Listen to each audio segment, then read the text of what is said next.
All right. Shalom, shalom, and shalom. Sister Deborah, prophetess in the wilderness. And you know what? That's all right with me. Coming again on this devil platform with another message. And I will say this is a lovely, lovely early morning in which the Most High Yah has made, and I, Sister Deborah, shall, and I will rest therein. I was sitting down and not sitting down. I was in the bed. I laid there for about a half an hour, and I decided to get up, make me some coffee, feed the dog, let him out, and get me a cup of coffee, and then I began to sit down and read what I was given while lying in the bed for that half an hour. And I just it's just doing some study and some deepness on it, and it's kind of emotional to me because it leads me to understand who this creator is, and he's unlike who we are. Okay, and when I mean that, I mean that. I mean, he's not who we are. He is who he is. That's why he said, I was, is, and shall be. He all that and some. And it's a way that one gets to know him is when he opened himself up to individuals. He ain't opening himself up to any and everybody. He's not doing that. He never was a creator that suffered himself to be just all open up to any and everybody. It's just like you. You don't tell your everything to any and everybody. Just me. There's so many secrets and mysteries that still rest within you that you ain't told nobody.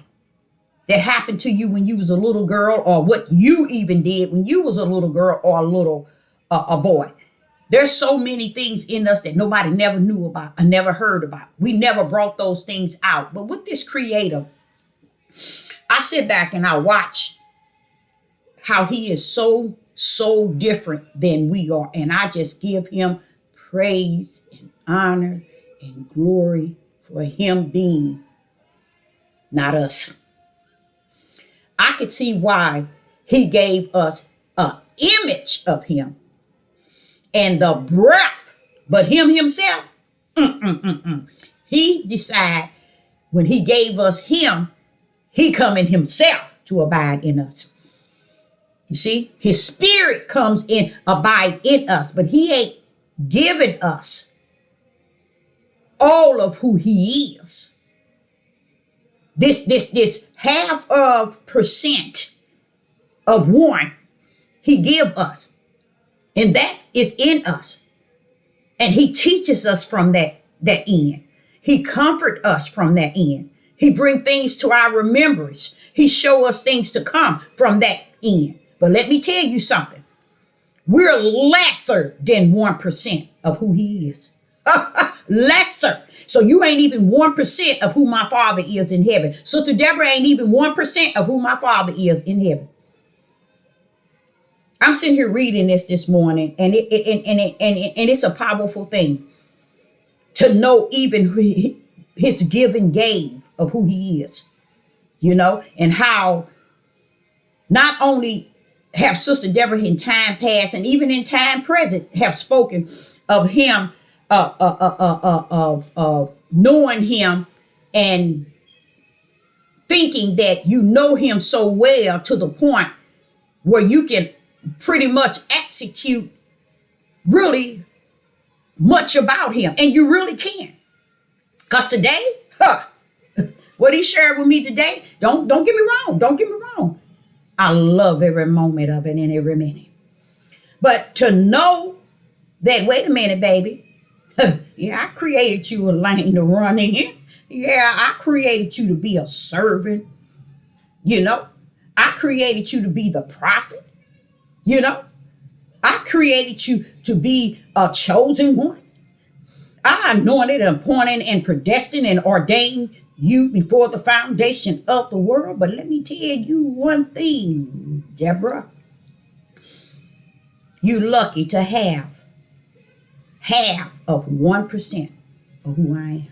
Praise the mighty Yah. He said that's why he keep talking to me throughout the day. That's why I'm learning every day, because I'm going to never know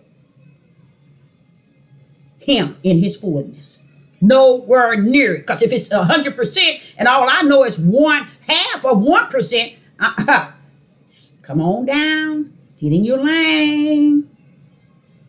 That's what he created. The lane in which you shall run in, which is spirit and truth. And if you're going to get anything in that lane, I'm going to give it to you. But you best bet it ain't going to outweigh really all of who I am. Nowhere near it. So what I'm learning is so much good stuff, so much good stuff. And like I told y'all, he's teaching me on top of what he's already taught me. But guess what he's telling me?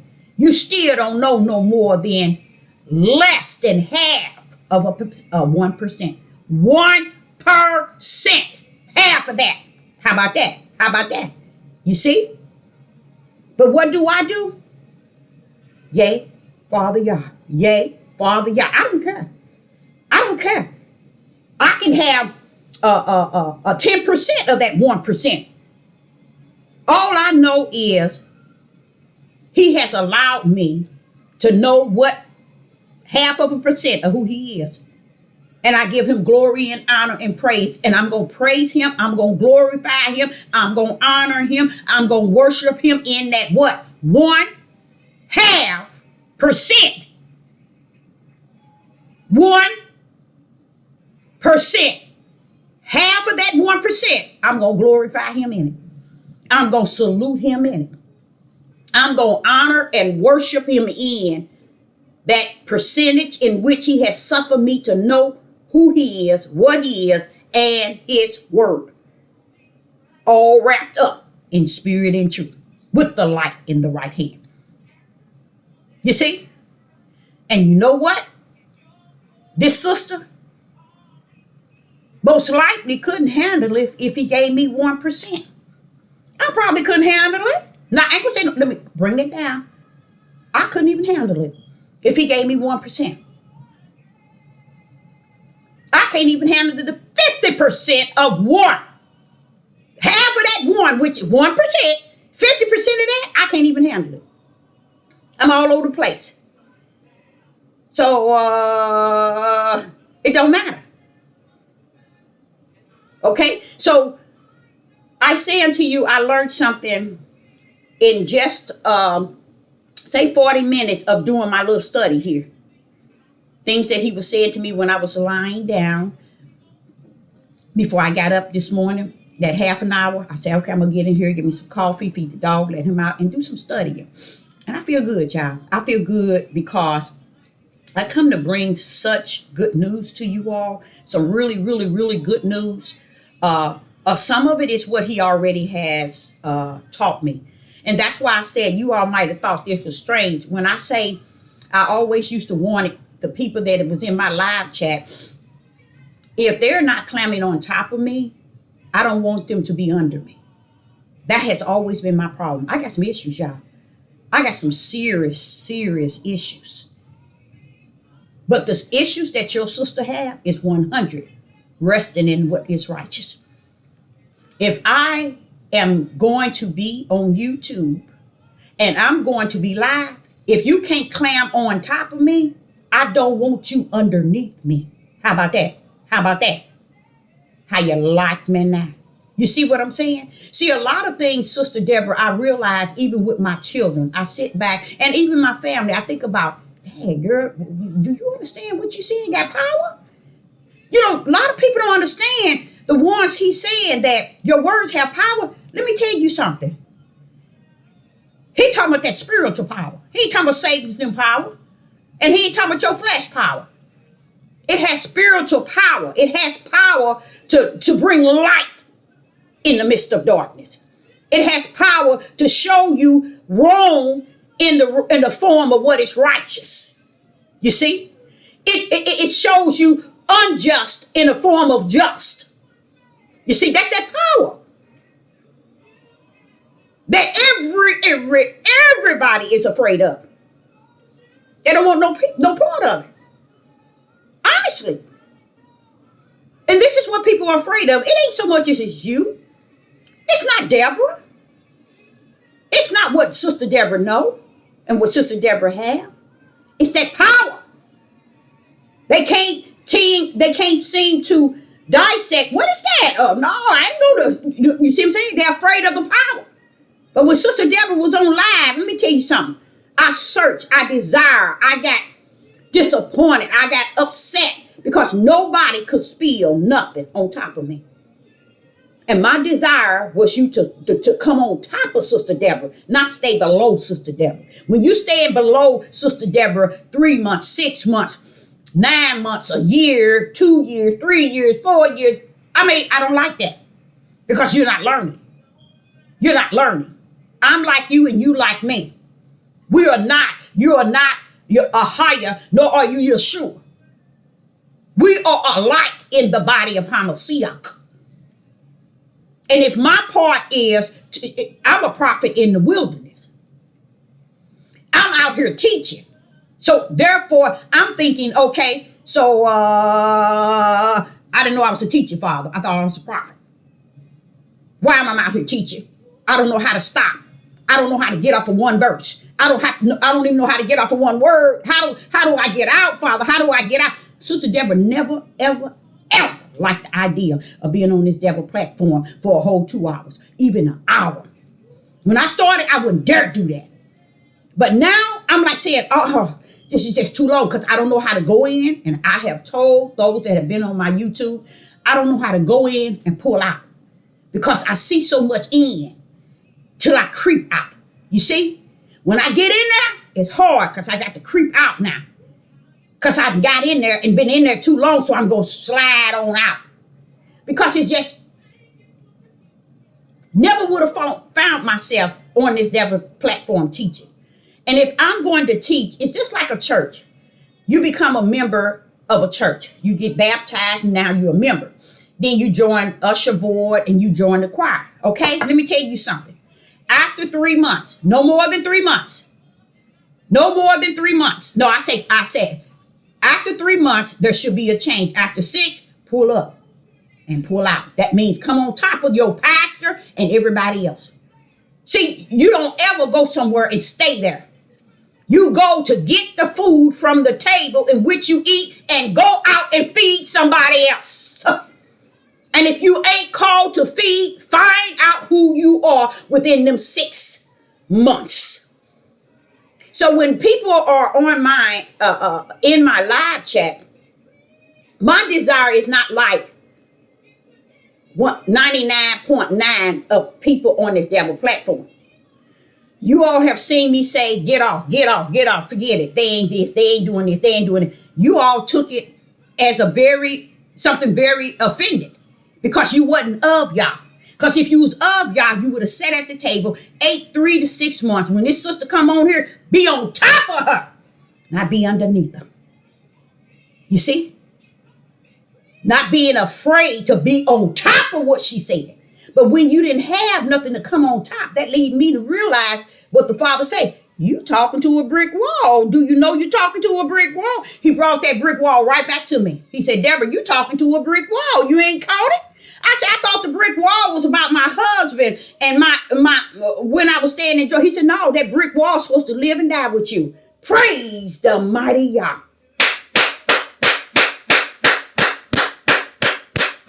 That brick wall is a shield to tell you, Deborah, you got a brick wall in front of you, baby. Go around it, climb on top and get to the other side. Don't sit there and keep talking to the brick wall. You know the brick wall ain't going to respond. You know the brick wall ain't going to communicate with you. You know the brick wall ain't going to support you. You know the brick wall ain't going to do nothing but sit there. So therefore, go around that brick wall, sister. Climb on top of it, baby, and go to the other side. You in the race, Deborah. You got a lane. So this is what has happened even throughout my time on YouTube. You don't hear nobody climbing on top. You know, okay, here it is. I'm running in the race. Come on, get in front of me, y'all. Come on. I'm moving. Get in front of me. Don't be behind me. I'm running. Let's say we're doing a 220. Come on now, run. to let me know you're not the only one in the race, sister. You got others in the race.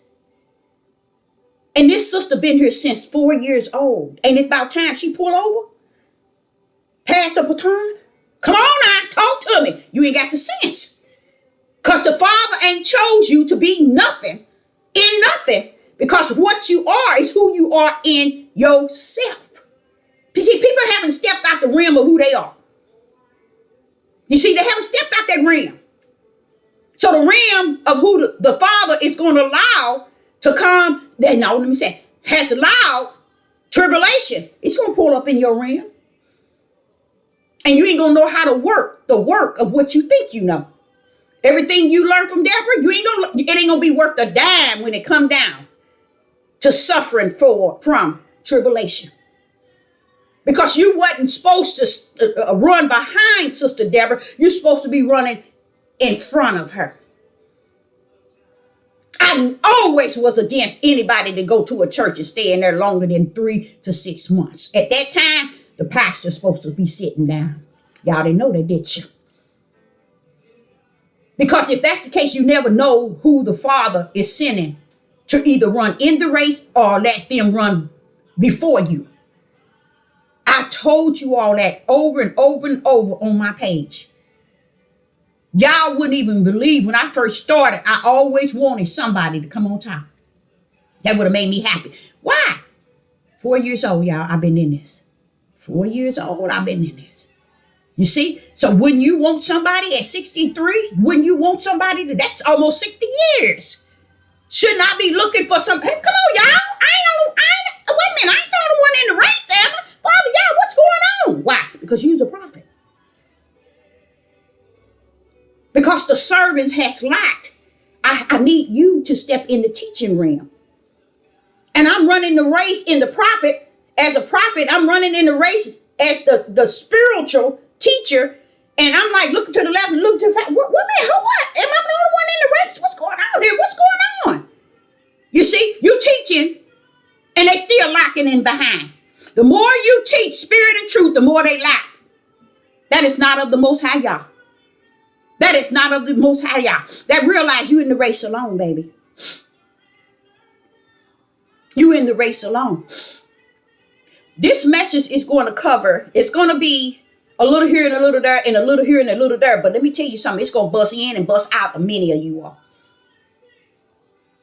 Because this message came into me. I got in here, did the study, and I was like, you didn't tell me all that.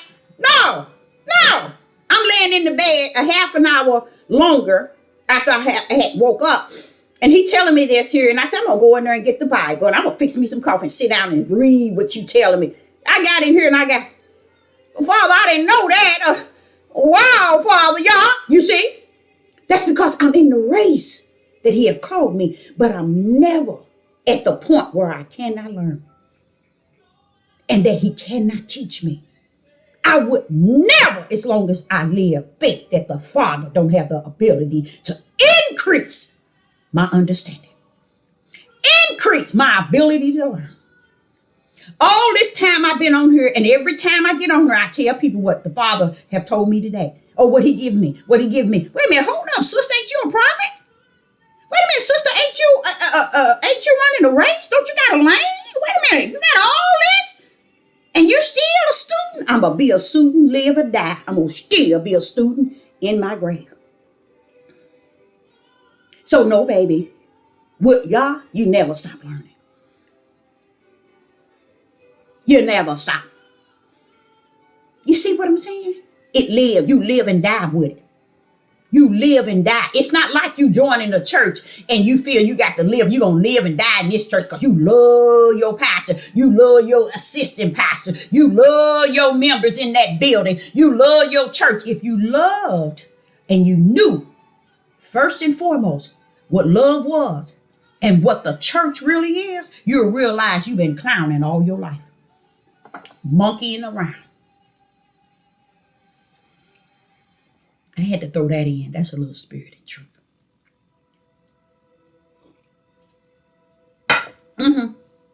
So I would love to begin what he have given me. The reason why, let me tell y'all why. Because as I began to read what he was talking to me about, what he did is he gave me one topic, y'all, and that was holy. You remember I spoke about the video yesterday about holy. I realized that I said, wait a minute, I'm gonna go back and wake up. When I wake up, I'm gonna go into holy. That's what I said yesterday evening after I made that video. And then I said, I'm gonna go back in there and bring out holy to the people so they'll understand what holy really is. And what it is, watch this, hear me out.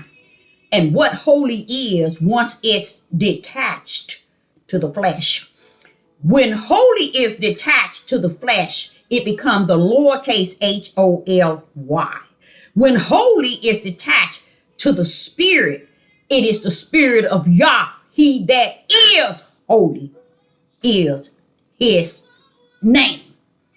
Okay? So therefore, there's two holies, but he allowing us to share in his power for holy while we're in our flesh. He's going to make us. He's going to make us holy in him. But we're going to remain with the lowercase Holy because we're in the flesh. And he is the king, the creator of holy. So he's going to give us his holy because he's going to bring us out, cleanse us up, put a new heart in us. Put two hearts. We're getting two hearts. We're getting a heart in the spirit and we're getting a heart in the flesh. And he's going to renew us. He's going to clean the filth, the iniquity. He's going to do all that. Then he's going to say, now you are holy like I am. The Father is holy. You see? Sister Deborah is totally against. I am 100 times trillion against our men especially and our women calling the sons of Yah fallen angels. Just as Genesis 1, chapter 1, verse, let me see, oh, wait, how far I go? Verse 1 through 31. Genesis chapter 1, verse 1 through 31. Man never got it. They didn't get Genesis 2 either. From the beginning to the end, they didn't get it. And when you miss that, he says, you missed the whole purpose of the power, the glory, the spirit, the right hand, the word. Praise somebody, y'all. I just add that word, but it's the truth. We missed how to identify the word versus the words. We don't know the difference. We call the words the word. And even in this book, when you are born of the spirit of the Most High, y'all, he teaches you through his spirit, in your spirit, he teaches you the difference, even in this book, how he can put his fingerprint in a paperback book that man didn't smear it up and man didn't smear it down. He still yet can put his word versus all their words in this book. He says, study now to show your own self-approved. Rightly. You're going to divide something, Deborah. You're going to divide something. Because you're going to have to divide it by the spirit. No man can teach this inside out and outside in without the spirit of the Most High God, which is the word. It can't be taught. That's why the world and all that rides and live and die in the world, born of the serpent seed, born to serve the flesh, predestined and ordained for the lake of hell, and is written in kingdom in the books with an S. They teach us this to the majority, 99.9. And that's what you all are getting. The flesh of man. Not the spirit of man, but the flesh of man has taught you what you know in here.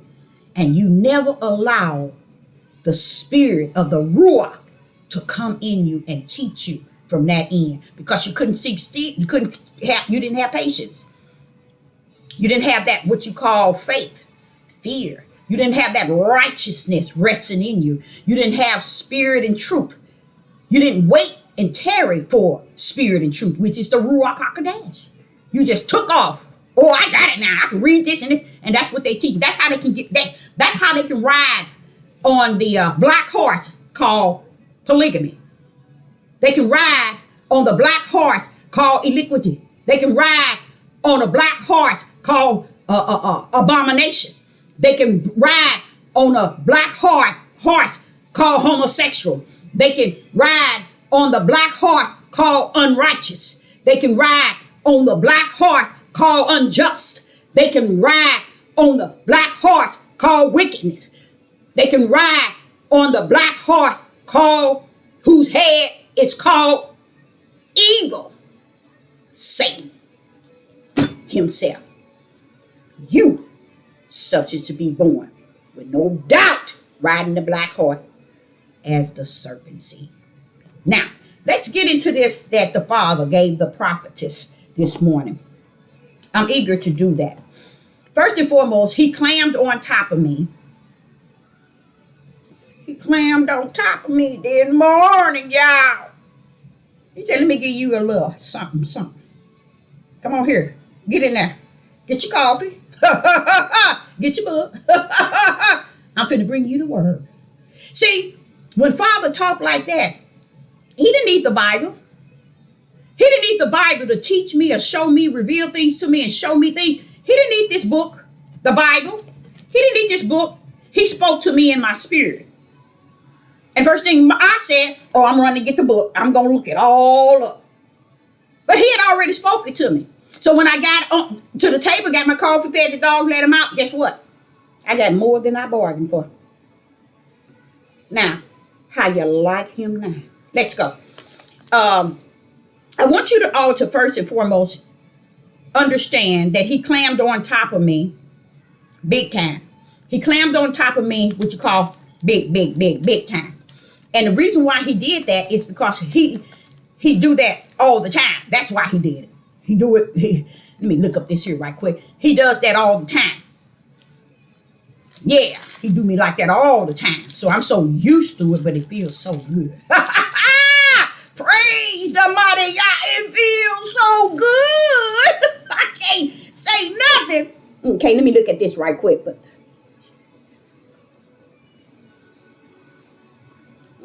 okay. Ooh, that was a good one too, Father. Yeah, I like that. But let's go somewhere a little bit deeper than where we have been, because like I said, he clammed on top of me and he did a little something. I want y'all to understand what he was giving me. Let's try Ezekiel chapter 14. I got to go cut off this here heat because it's turned me up.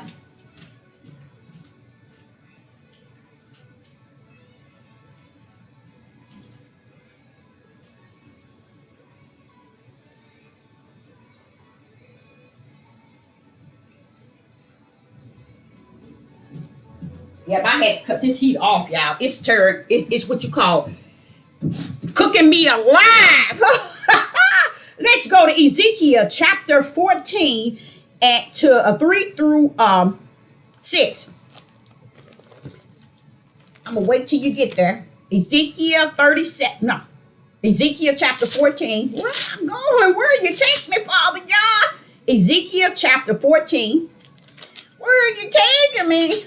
Am I going to get lost, Father God? Am I going to get lost? Where are you taking me, Father God? Ezekiel chapter 14, verse 3 through 6. In Ezekiel chapter 14, verse 3 to 6, come go with me. Son of man. Now listen to this here. The difference from son of man and the difference from son of Yah. Just take it, y'all. Use your, let's say your, I ain't gonna even say. Because anything I say, you still ain't gonna, you still got to know it based on exactly what it says. Notice in Ezekiel chapter 14, verse 3, it says, son of man. Son of man. These are men that's born of a woman. Okay? Flesh. When you get to Genesis chapter 6 and verse 2, when you see verse 2, Genesis chapter 6 and verse 2, and you hear it says that the sons of Yah. How is it we're going to take the sons of man, okay, and accept exactly what it says, but we can't accept the sons of Yah being what? Sons in the flesh, but they of Yah. Genesis chapter 6, verse 2. It says, Genesis chapter 6, verse 2. This is why I cannot listen to males. I cannot listen to Hebrew Israelite cult. I cannot listen to the tribe of Judah, men nor women. They too far out in the ocean to even take heed to nothing they say. They're too far out. That means they couldn't hear truth, nor spirit and truth, if it was right there in the ocean with them. They went too far out deep, too far out deep. And where they at is where they gonna drown. It's out there in the deep. Now watch this here. In Genesis chapter 6, verse number 2. Now you got to understand, in Job, in the book of Job, it says, the sons of Yah, Yah was with the sons of Yah. Why is it that he's saying the sons of Yah and we calling them fallen angels? Because when you're not, listen to what I'm saying, when you are not born of the Spirit, you're blind to truth.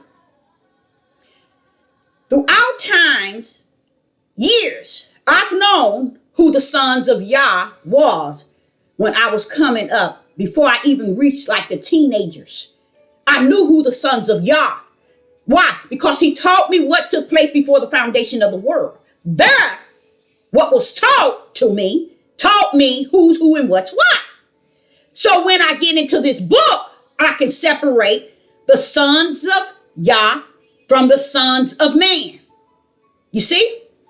By me being able to separate the sons, I can separate the sons in, when you add the S to it, the sons, lowercase S-O-N-S, I know that he's speaking of sons in the flesh. And they are called by the Spirit. Y'all didn't get it, and you ain't gonna get it. You see, when he comes up and say sons, S-O, lowercase S-O-N-S, he's speaking of the sons, okay? They are the spiritual sons, okay? In a body like the flesh, but their spirit is sons. They are sons. They can be a male or a female. They are sons in the spirit that belong to Yah. Where you see that at, Deborah? That's where you go back to Genesis in the beginning. I love beginning because that's where all the righteous rest therein. When he came to Genesis after sin had hit, the Father still poured out truth, spirit and truth on us. What did he do? In Genesis chapter 3, verse 15, and I will put intimacy between thee and the woman. He's showing you there's two separate ones. Watch this here. And between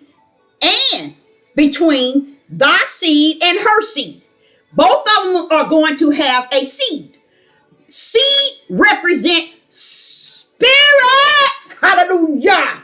Spirit There, your seed is, I'm going to put intimacy between what you are and what woman are. And he's not talking about a flesh woman. He's talking about a spiritual woman. And it's not a woman still in the spirit. No, it's a woman. It means like Mother Earth. Earth have the characteristic of bringing things forth like woman was created, but he's not talking about a flesh woman. He's speaking of spirit. Wisdom is a her. He don't mean that a female entity, you see, but it carries the characteristics of the way a female entity. And it's not that the female had it first, but the creation had it first. Earth had it before woman, because woman came from where? Earth. So it's not that the woman, she came from earth. We all are born from the earth. Even though Adam was the first one that was created, but he wasn't the last that was created after he was created. That's where men messed up. But they supposed to mess up when they are born of the flesh. They're not supposed to get it, child. So if you don't get Sister Deborah, you're not supposed to get Sister Deborah. It's which side of the bridge you on, okay? So I want to show you here in Genesis where he separates the spiritual seed from Satan's seed, okay? That means a spiritual seed and a evil seed, okay? So when you get here to Genesis chapter 6, when you get to verse 2 and you hear sons, these sons came as the woman seed as a mission. They came on the mission that the Father sent them on. All the seeds that came on the spiritual mission, we got off balance. I'm going to go and tell them, Deborah, tell them like it is. Let me tell y'all like it is, like he said. We all got off the mission. Even to today, we more so off the mission than the sons of Yah were back in Noah. How you like them now? See, these were the sons of Yah who has come down to do the mission of Yah. I know it. That's why he was meeting in Job with the sons of Yah. Y'all know what he is and what he's done down here. But then here it is, we makes the sons of Yah fallen angels. He said, Deborah, see, when I say up, they say down. When I say left, they say right. When I say light, they say dark. They won't match up with me, ever. So, when you see the sons of Yah, you see the sons of Yah. Those are the spirit of those who came down to represent Yah. They can't be fallen angels, you guys.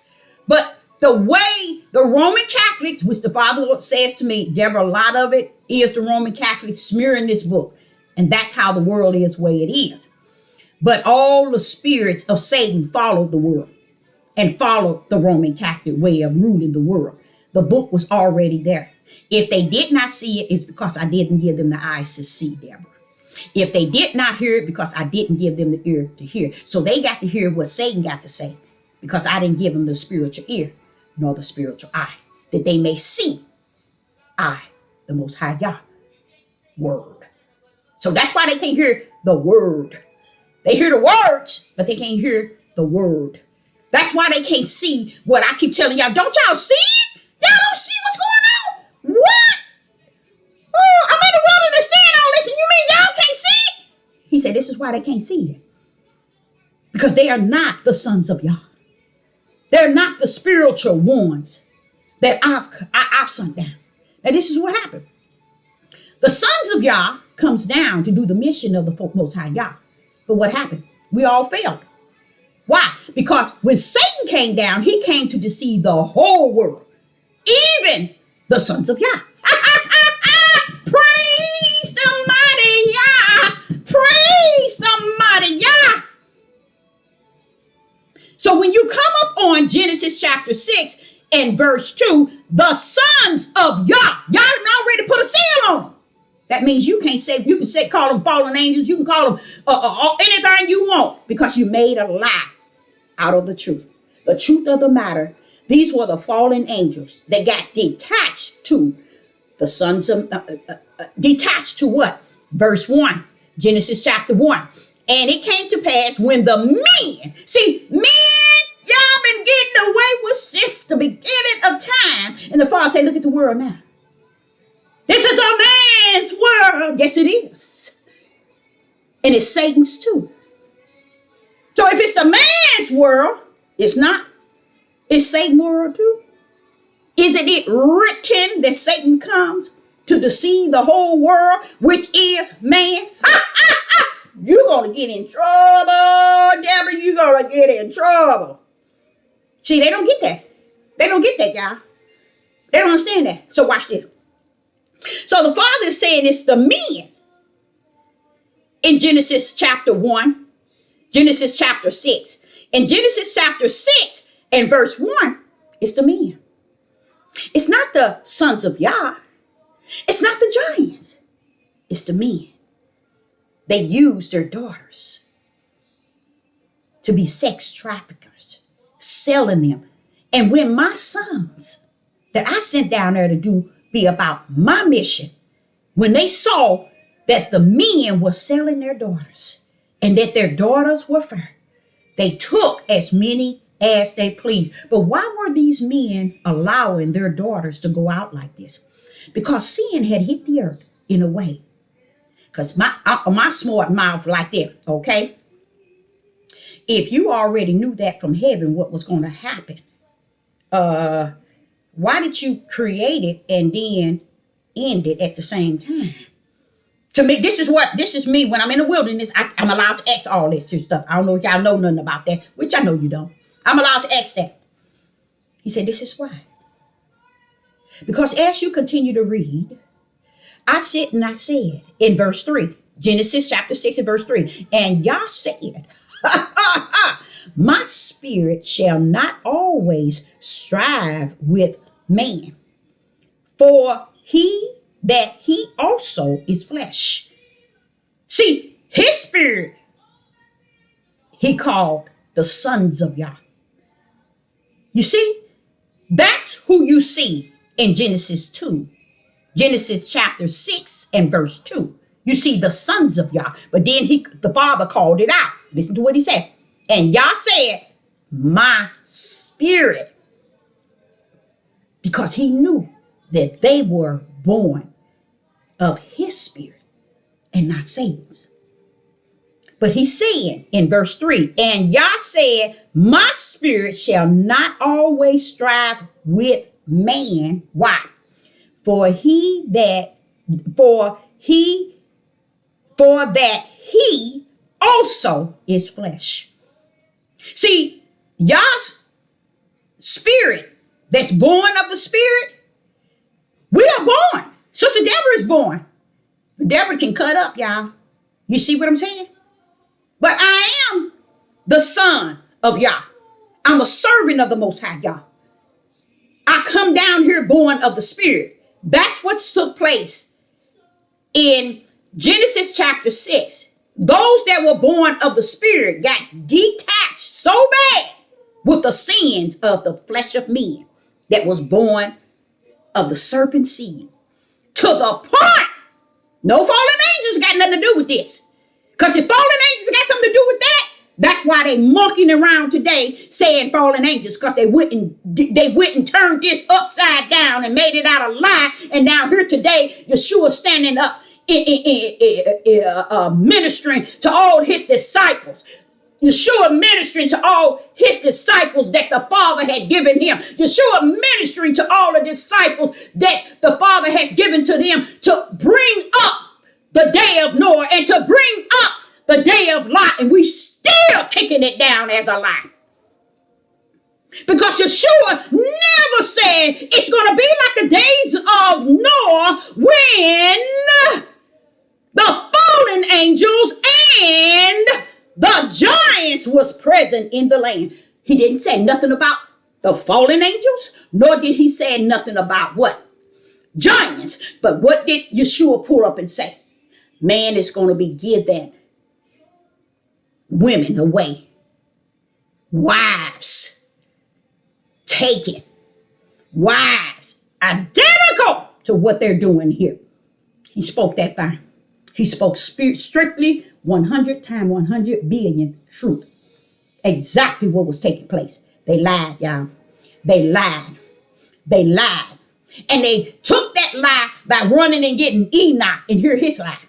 Enoch ain't the liar. Man is.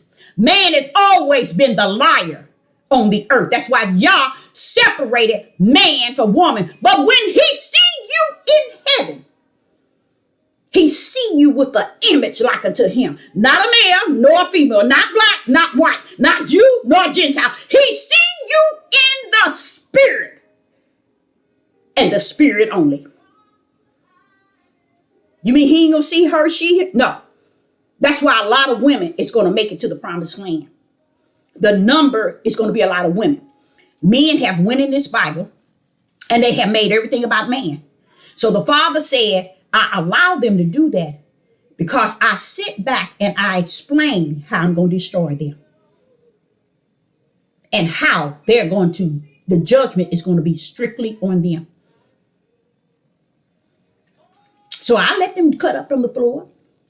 I let them lie to men and they own each other. And while they lying to each other, they also killing each other. He said they destroying each other. They killing each other. So watch this here. So in Genesis chapter 6, verse 2, that the sons of Yah are those that were called down here to represent Yah. They are his sons. The same way he was with Job and he was with the sons of Yah. And Satan came. You see? Those weren't fallen angels that the Father was with. He spent time with him. Didn't I tell y'all? He deal with me every day. Every day he spent time with me. I am, listen to me, sisters and brothers. I am a son of the Most High Yah.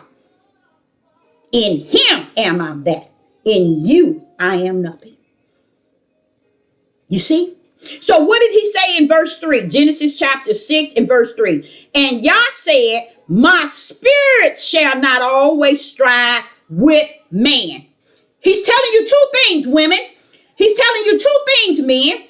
In Genesis chapter 3, he says, my spirit shall not always strive with man. He gave you two things. He gave you spirit and he gave you flesh. Woo-wee! You in trouble, Deborah. You in trouble. Right there, he told you what the whole issue was. My spirit was brought sent down here with them to represent me. But it's not going to always what? I like the word strive. You look up that word in Hebrew and it means struggle and battle, turmoil with, trying to get them to know. Don't do. Watch this here. For that he also is flesh. Why are you trying to identify spirit from flesh? What are you doing, Father? I'm trying to show them, Deborah, which I already know, but I'm just trying to answer it for you all. I'm trying to get you all to understand it. I'm trying to show them that my spirit was in the sons of men. But they were flesh too. And they took on the characteristics of those who represent Satan. That's what he's saying. They took on the characteristics that represent Satan. Now, who in this whole overall was representing Satan? Nope, it wasn't fallen angels, because this don't tell you nothing about fallen angels. And then when Yeshua pulled up, he didn't say a word about fallen angels. Then the Father say, this doesn't tell you nothing. I didn't tell y'all giants. Wait a minute, hold up. Why didn't you tell us giants? Why is it here? Did Yeshua pull up? Mention it to Matthew, John, Mark, and Luke? Did any of them mention giants and fallen angels? And why didn't they? If they were the cause of why it took place in Noah. See, they didn't get it. Now watch this here. That makes a lot of sense. Why Yeshua never did mention the days of Noah in the way that the days of Noah has mentioned it in Genesis 6. This is where I try to explain to y'all. I don't want to deny this book because Yah uses his power and his teaching through the Spirit to teach us out of it. But I will say this. Much of it is smeared, but until the Ruach HaKodesh comes, you living in smeared word with your smeared flesh and your smeared spirit. So here in Genesis 3 and Genesis 6, in Genesis 6 verse 3, he tells you and lay it out. He said, and Yah said, my spirit, that means those spirits that came down here in the flesh, they are my sons in the flesh. They are mine. Okay, now watch this here. And my spirit is not going to struggle with them. See, it's not saying, it's trying to tell you my spirit, these are my sons in the spirit. But it's struggling with man, which is flesh. For that he also is flesh. He even laid it out.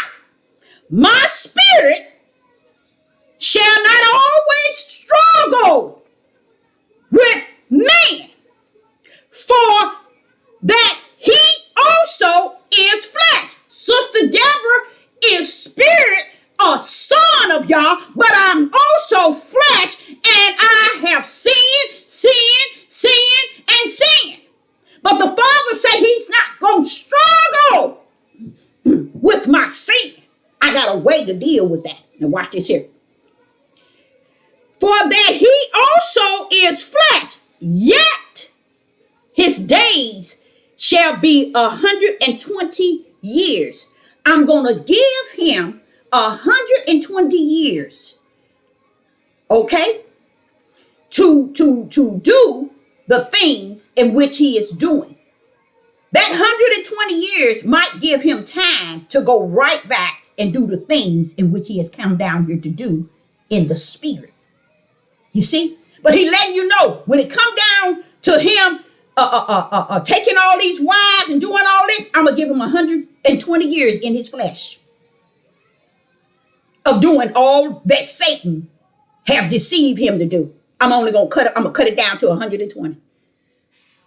You see? So the Father is showing us how he's going to end all of that he have sunk down. Like say for instance, Deborah, here it is. I'm going on 63. I've done some sin. And I ain't gonna lie, I ain't gonna say I'm perfect, and I ain't gonna say I'm sinless. But he's given me 63 years. You see? The difference from them and me, he ended because he wasn't, it didn't look good to him from the heaven. He ended that bad boy. Because of what? Verse 5. Genesis chapter 6, verse 5. And Yah saw that the wickedness of man was great in the earth, and that every imagination of the thoughts of his heart was only evil. Cut it out. Movie over. See, this is how he did it. What you all did not know, the reason why he ended when he just started it is because the ones that he sent down, which were the sons of Yah, got caught up from the flow up with Satan's seed so deeply. How did they get caught up? Well, what men are doing today, slandering women. Back in this day, they were whoremongers selling for bodily sex and lust their daughters. That's the lie. One of the biggest one. No, it ain't one of the biggest. The biggest lie is who the Messiah, who Hamashiach is. The biggest lie, who the word is. The biggest lie is how they took Genesis 1 and 2. The biggest lie is when you don't know who the Father is in his power. Those are the biggest lie. Now I'm going to wrap this another bigger lie. That they lied about.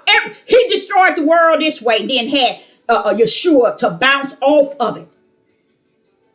That's deep. Thousands of years later, here come Yeshua on the scene and said the same thing in the truth, in the spirit of what truth. And they still talk about fallen angels and giants.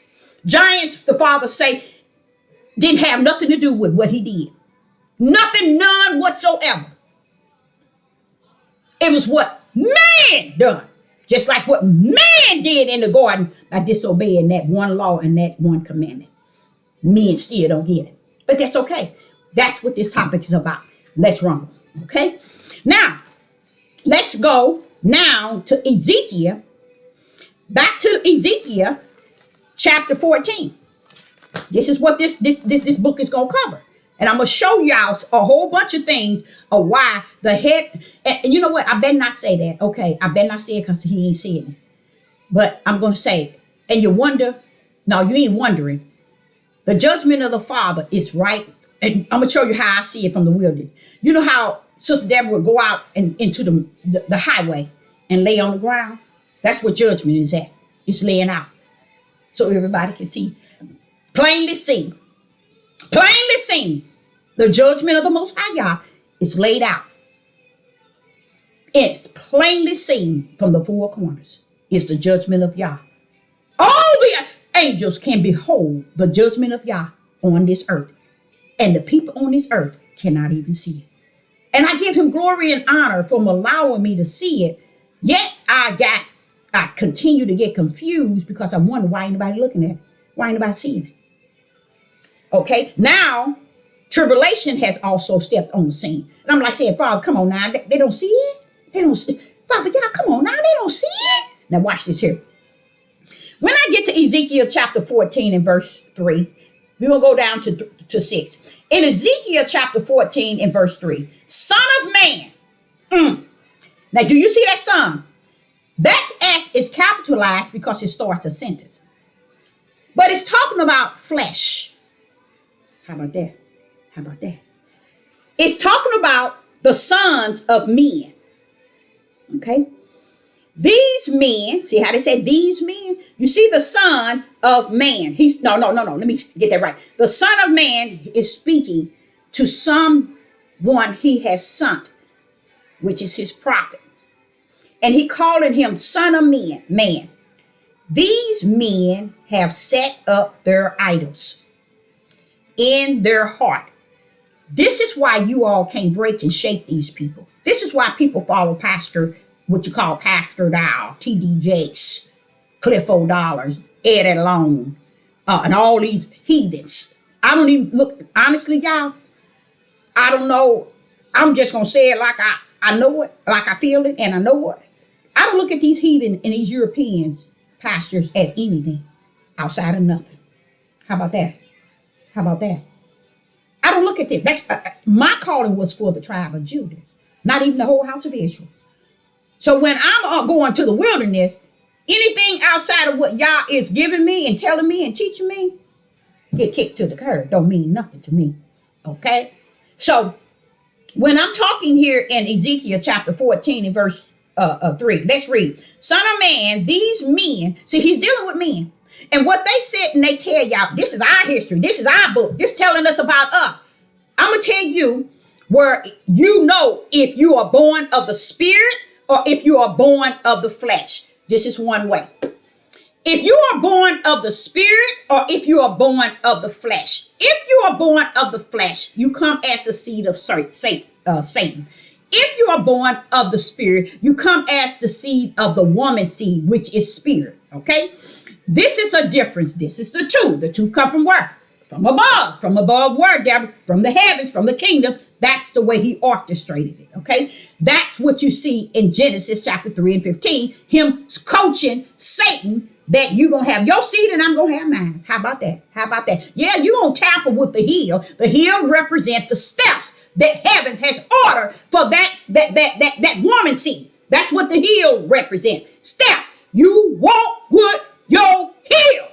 So the heel represents the steps of the spiritual ones of the Most High Yah. Satan head getting crushed by the heel. And the heel getting abused because Satan come after the steps that the Father has ordered in the spirit of what is his. Both. The heel and the head is wounded. versa, the head. Because once you crush Satan's head of his seeds, you destroy the plan. Here, the mind. Bam! With the heel. You don't die because your heel is bruised. You get it healed, it heals up, and it walks into the next step that the Father has ordered. Bam! That's the heel that Satan bruises, because the heel has to slam on to the serpent's seed head. Those are the spiritual elect of the Most High Yah coming in with the steps that the Father has ordered. It's letting you know exactly, no, you endure some things. It's not easy. Each time the serpent come after you, you got to take that heel, which is the steps that the Father has ordered, crush the head of Satan's plan, and keep it running. Keep it running, because you can't run without your heel. Okay? So, what the Father wants you to understand is Satan understands that, and he wants those that are spirit and truth to understand that. It's okay for your heel to get bruised. I ordered your steps. What else is in Genesis chapter 3 and 15? You got to watch the heel, and you got to watch the head. You got to understand the heel, and you got to understand the head. You got to understand the serpent seed, but you got to understand the woman's seed. What else do you have to understand? I'm going to put an intimacy between the woman and the man. I'm going to put intimacy between both spirits, my spirit and your spirit, Satan, going to hate each other. Y'all's true servants, y'all's true worshipers, y'all's true elect, appointed and anointed one from the heavens has to hate the ways of Satan. And Satan has to hate the mission that the Father has birthed in you. That's what intimacy means. To hate one another's mission. To hate one another's mission. A lot of people don't understand why Jacob was pulling down Esau. Already fighting in the womb. Because heaven had already orchestrated things from the heaven. And because two nations was in the womb, they were already battling one another. You don't know nothing. You don't know nothing. So let's get to this. We're going back to Ezekiel chapter 14. I don't know where Father's taking me with this. I'm learning as I'm speaking. Ezekiel chapter 14, and we're going back to verse 3. The sons of men, son of man, these men have set up their idols in their hearts.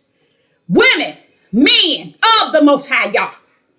You can't work with men, M-E-N. Look at Isaiah. Look at Ezekiel. It's Ezekiel 14 and verse 3. Look at Ezekiel 14, chapter 14 and verse 3. This is what you see today. You can't work with M-E-N. You can't work with males. And this is why you see the judgment of the Most High Yah and tribulation taking place at the same time, and nobody sees none of it. They waiting for the election. They looking at Donald Trump and Biden. They looking at a black woman marrying a black man. A black woman marrying a white man, and a white man marrying a black woman. They looking at everything else. Everything outside of being able to keep your eyes on the light. They ain't talking about that. They're talking about all darkness in the world. But see, when you have light, you see the darkness automatically. But when you don't have light, you can't see the darkness. So you talk about the darkness because you can't see really what the darkness is. So that's all you know how to talk about is what the world is doing. You see, you can't talk about what Yah prophesies, what Yah is doing, how he orchestrated it from the beginning. You can't talk about heaven and hell. You can't talk about nothing but what the world is doing, because that's all that's in you is the world. It rests in your spirit. It's rooted. And you calling it the light. You calling it saved. You calling it you have the Holy Spirit. You ain't got the Holy Spirit when all your topic is based on what the world is doing, and you can't separate the world from Yah. You can't, because you don't know how. The world ain't gonna give you likes and subscribers. The world ain't gonna praise you. I mean, the light ain't gonna give you a likes and subscriber. The light ain't gonna praise you. The light ain't gonna ain't gonna worship you. It ain't gonna put you on a pedestal. But the darkness you speak, you're gonna get supported. You're gonna get funds. You're gonna get likes. You're gonna get subscribed. You're gonna get praises, and you're gonna run in it like that's the only thing left for you in life. Run on, because you are born of the flesh. So here in Ezekiel chapter 14, it says, Son of man, these men have set up their idols in their hearts. You can't beat them, y'all. Sister Deborah cannot win men over. Okay? I'm the prophetess in the wilderness. Okay? It's nothing I can say, nor do, preach, nor reveal, bring the light down, bust out the darkness. You can do whatever you want. What the Father already has prophesied that shall be. You can't go in it and bust it away. Can't be done. So what Sister Deborah said, I don't deal with the men. I told y'all. I don't deal with them because they're too far out in the ocean. They're too far out in the deep. They'll never find their way to dry land because they'll never see dry land. They're too busy seeing themselves. Okay, now here it is. It says what? In verse 3, Ezekiel chapter 14 and verse 3, and put a stumbling block of their iniquity before their face. Shall I be inquired at all by them?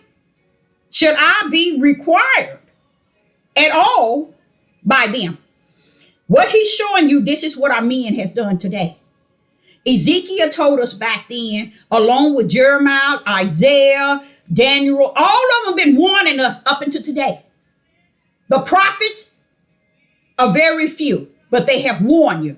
And those that he's sending out in this midnight hour, they are off the chain.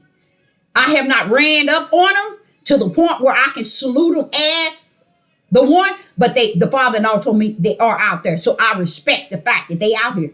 Okay, we got men that's going to do that, and I'm going to show you who they're going to be. Okay, so here he's saying, and put a stumbling block, and put the stumbling block of their iniquity to be their face. This is Pastor Dow and many others. I say him because he caused a lot of men to leave their families and offer himself as an idol, as a flesh to be their God. And they checked off, I want you to be my God. You see, and the Father didn't tell you to leave your family. He said, seek ye the kingdom first, and I'll take care of you and your family. I'll make it right for you. I'll turn your wife upside down, and she'll know that you are who you are in me.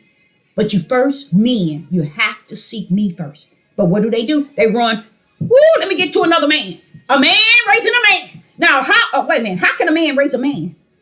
And you're already a man. See, what they never knew was you are what Yah created you to be, which is a man. Okay? And the reason why he created you first is because he wanted you to take leadership. That's all you need. To lead. That's all you need. That's all you need. He didn't tell you to go run to another man to find that out. I put that in you. I didn't tell you to go run in to find a man to find that out. You was already a man. So while you hear Pastor Dow say a real man, when you created the real man.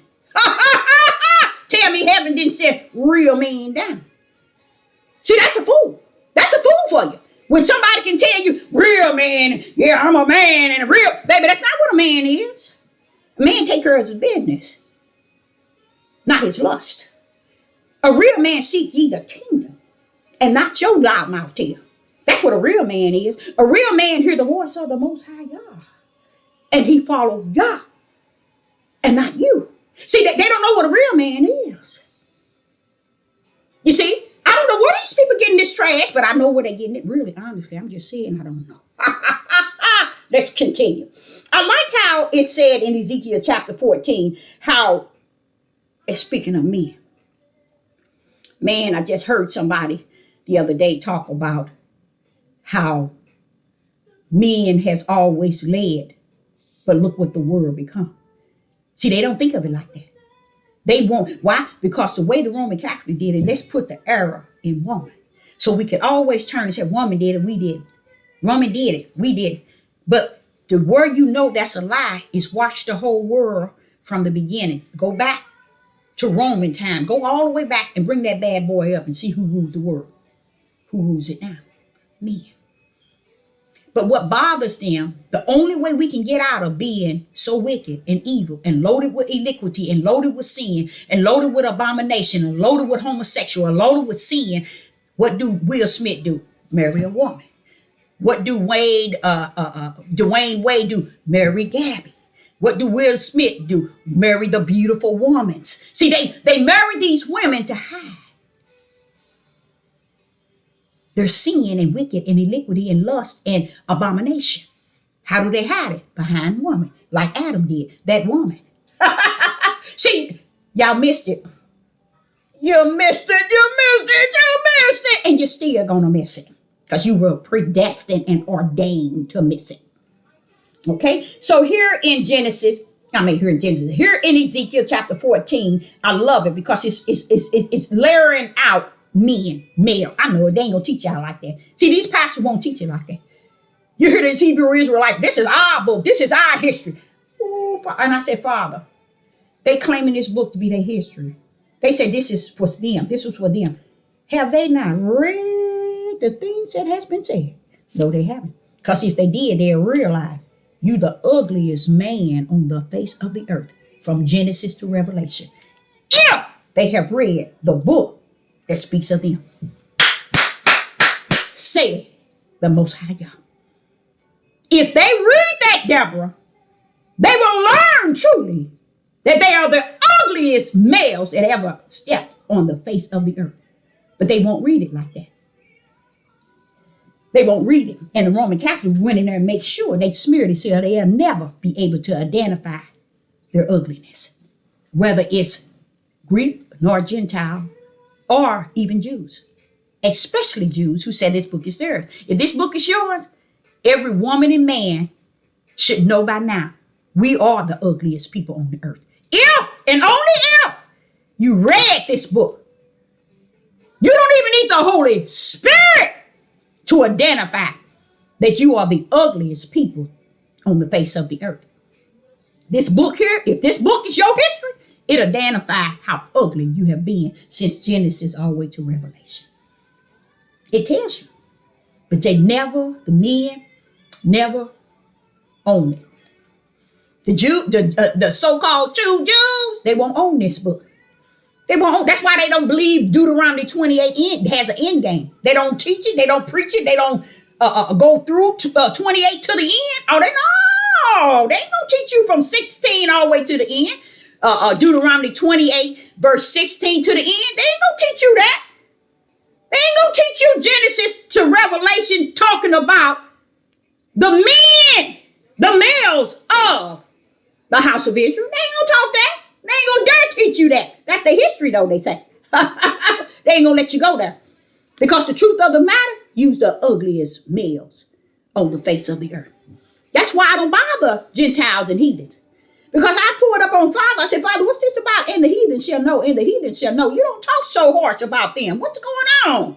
What is it they need to know? You see? He said, don't even go there. It's things I want them to know. I just found out when you get to the promised land, there's still going to be some heathens. There's still going to be some heathens. But then it says they're going to know. So somewhere along the line, even the heathens going to be still living even after you're in the promised land, and so on. You better watch yourself. You better watch yourself. After the whole United States have fallen, the heathens still gonna be living. When you're in the promised land, there gonna be heathens coming up to worship Yah. I know they didn't teach you that. That's how deeply the Hebrew Israelite cult is. The so-called true Jews, they over there talking about who's a Jew and who are. They need to sit their tails down and realize what a Jew is, if there is one. And what a Hebrew Israelite really was and is. It'll mess you up. It'll tell them y'all the ugliest men on the face of the earth. But see, they don't want you to know that. So while they pointing their finger at over in Israel, saying that you's not the true Jews and you not that remind me of Jacob in the womb of his mother, fighting against his brother, gripping his heel to keep him from coming out. Warring inside. See, y'all run around here and think it's about what these Negro men teaches y'all, what's going on in the United States. Baby, this thing come deep. The rabbit hole, there's no end. And the rabbit hole is pitch black. It's no end. Because they lie. And they still lying to you all. That's how deep the rabbit hole is. It's full of darkness. I wouldn't dare. Let me say this here. It's sad that I haven't went past this, but I'm glad. It's sad, but I'm glad. Because I'm just going the way the Father's leading me. If you understood how deep the rabbit hole is, you'll realize that your people are the era of where you at, where you been, and what y'all is about to do. You see? You see what I'm saying? So he already got everything orchestrated, but there's so much beauty in this lesson at the end. It's going to blow your mind. If you just hold on, at the end, it's going to be beautiful. It's going to show you how the Father always had a people inside of a people that he had chosen. He always had a people. You remember he chose the 12 and one was a betrayer to rumble with Yeshua? 12, but you know how many people that is? Just 12? Come on now. That's less than 1%. Matter of fact, that's almost 0%. 12 men to follow Yeshua. He fed multitudes of 3 and 5, 6,000. Wait a minute, hold up. Only 12?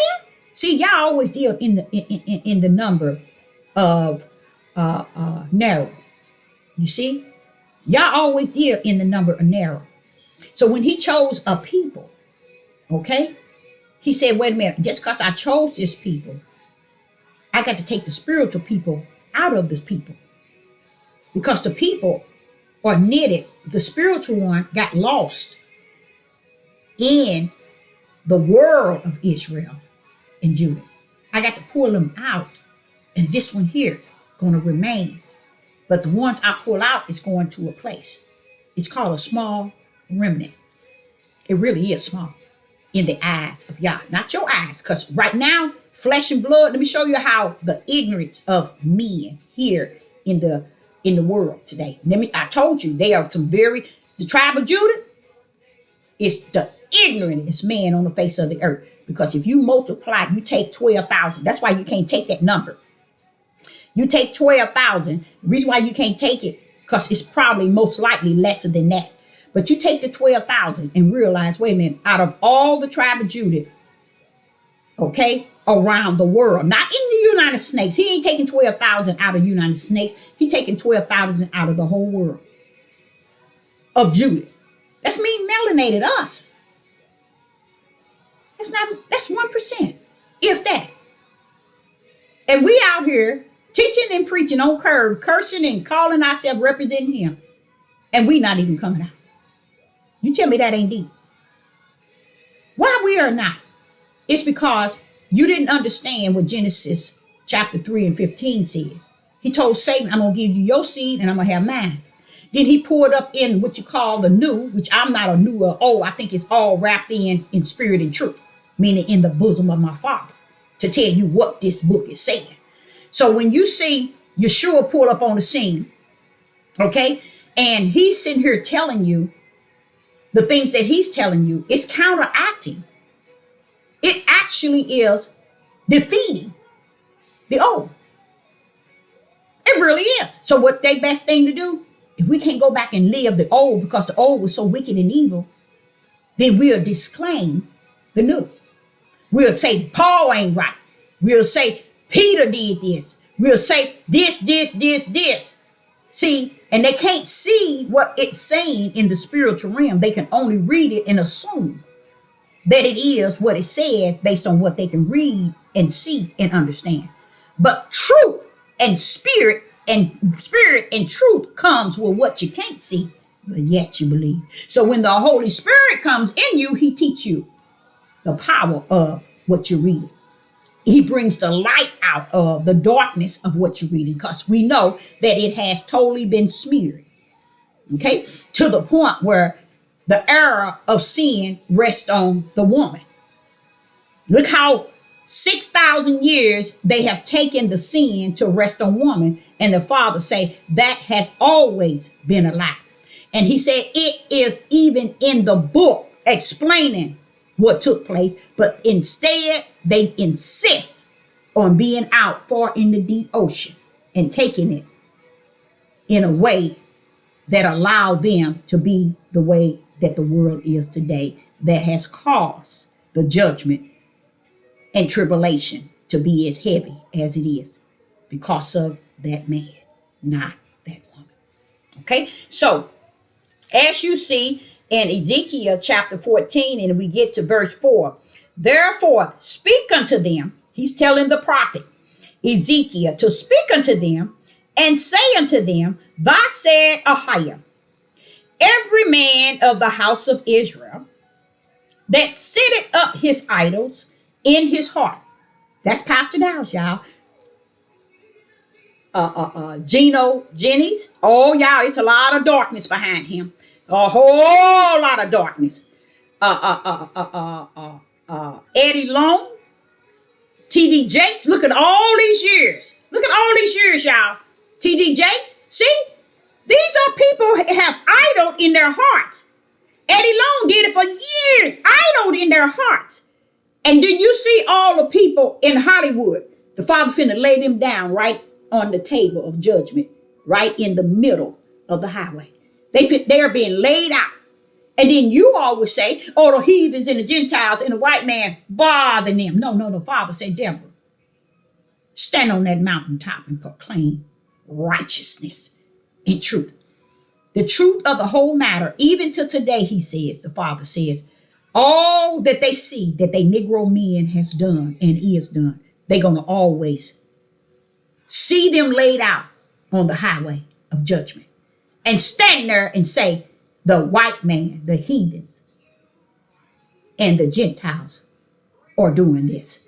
He said, even the judgment is going. The reason why he said the judgment is laid out like onto a highway so the whole world can see what they've been doing since the beginning of time. And he said they're going to say that the Gentiles and the heathens are doing this, but it's going to be so clear because there's going to be those who's going to have the testimonies to back up their sin. And when they come out with the testimony that back up their sin, it's not saying those who bring the testimony are righteous. It's saying that they were partaker in it. You see, this is what the Father said. So he said this is the reason why the judgment is going to start with Judah, because Judah was supposed to be the example to all the other tribes. But instead, it has been the sin to be revealed to all the other tribes in plain view. Okay, so here it is. He's laying judgment out on the highway, and all the black people are falling. All the church leaders are falling. Okay, and all the so-called money merchants, high and mighty, they're falling. They're falling. They falling like, you know how you shake a Christmas tree and all the balls fall out? That's what's happening. And it's getting bigger and bigger and bigger. And he said the first thing these Negroes, not Negroes, he didn't say Negroes. The first thing Judah gonna do, Deborah, is blame the Gentiles and the heathens. All of it's going to be way out in the highway so you can plainly see it. What the Father said, and the reason why the judgment is going to be on the highway wide open is broad daylight. You're going to see it. That's what it represents. It's going to be out in the opening. So now all of this stuff is going on, and the Father said, the men of Judah, still yet today, Deborah, support these men in the highest level of wickedness and abomination on the earth. Yet, the men of Judah still support it 100%. 100%. But it's because they already measured as the serpent seed. They have already been measured as the serpent seed. They're coming out by great numbers, by great numbers. Leaders, pastors, all the high looked up that people, melanated people look up to. All of them look up to her. And the Father said, I'm spreading the highway with judgment so everybody can see them in broad daylight. So then you wonder why all the nations, they already hate you. They're going to even hate you more just for you being melanated. They already got the hate. That's why it's called perpetual. It ain't going to end. But what keeps it going is when we, as melanated people, have done what we have always done. We never brought ourselves to true repentance. And we always said the Most High, okayed, wicked, evil, unjust, unrighteous, wrongdoing, lust, abomination. We have always did that. Had not we done that, we would be in our own land. But because we have done it even in the land floating with milk and honey, he said, who do you think you are right now? Really, honestly, who do you think you are right now? If you were that in the promised land that you are today, who are you then? Okay. Then he says here in Ezekiel chapter 14 and verse 4, therefore speak unto them and say unto them. See, he's telling the prophet, just as this prophet has spoken to you all. And I realized through the teaching of the Ruach that there's no breakthrough. There's not going to be no breakthrough. There's not going to be no breakthrough. That's why I call it, like he told me, it's a brick wall. It's been a brick wall to y'all, before it was a brick wall to Deborah. See, Yah is telling me, Deborah, it's been a brick wall to me. You know, I know what the brick wall consists of, because when it all said and done, I'm still yet that right hand. I created all these. So they're a brick wall to him, so you know they got to be a brick wall to you. So in verse 4 of Ezekiel 14, he says, therefore speak unto them and say unto them, thus said Yah, every man of the house of Israel that set up his idols in his heart. So he knows that a great number of them that does it. They set up idols in their heart. And setting up idols in their hearts, meaning, like Sister Deborah have taught y'all in the last 3 or 4 years, flesh wisdom, flesh knowledge, flesh understanding, flesh feelings, flesh emotions, and flesh personal opinion. They have, let me count them. Flesh wisdom, flesh knowledge, flesh understanding, okay, flesh personal opinion, flesh feelings, and flesh emotions. 6. That's 6, y'all. 6 things have they set up in as an idol in their hearts. Bam. 6. Okay. Now he says they have set up his idols with an S, which is 6, in their hearts, and put the stumbling blocks of his iniquity before his face. He don't see, meaning he don't see his face. It's in front of him. All six of its idols is in his face. It's in his face. What did I tell you? It's in his face 24/24. Just like going right out there in the ocean and can't see dry land because it sees its ways of its idols that it has placed before its own face. So where they place the idols, the 6 idols before their face, they can't see wisdom on dry land. They can't see knowledge on dry land. They can't see understanding on dry land. They can't see righteous on dry land. They can't see belief on dry land. They can't see faith on dry land. They can't see fear on dry land because those are the things of the spirit. They only wants to see what they have put before their own face. Read it, y'all. Read it. Ezekiel chapter 14. I might have been calling Ezekiel Isaac, but it's Isaiah, but it's Ezekiel chapter 14 and verse 4. Now listen to what it says.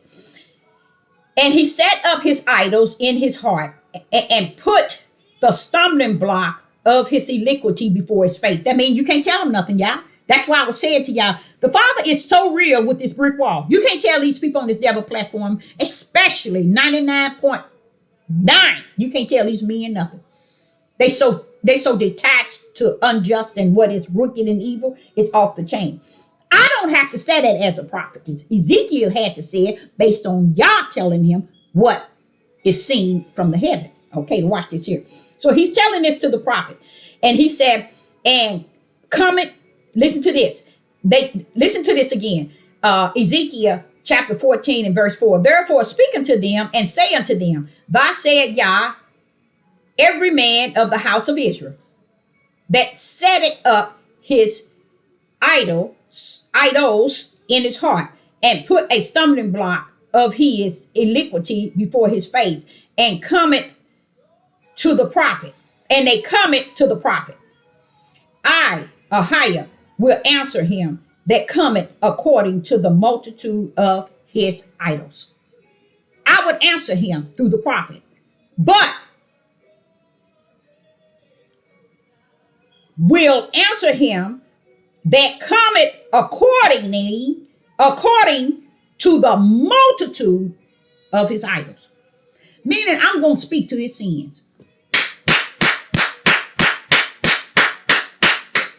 He said, I'm going to speak to his sins.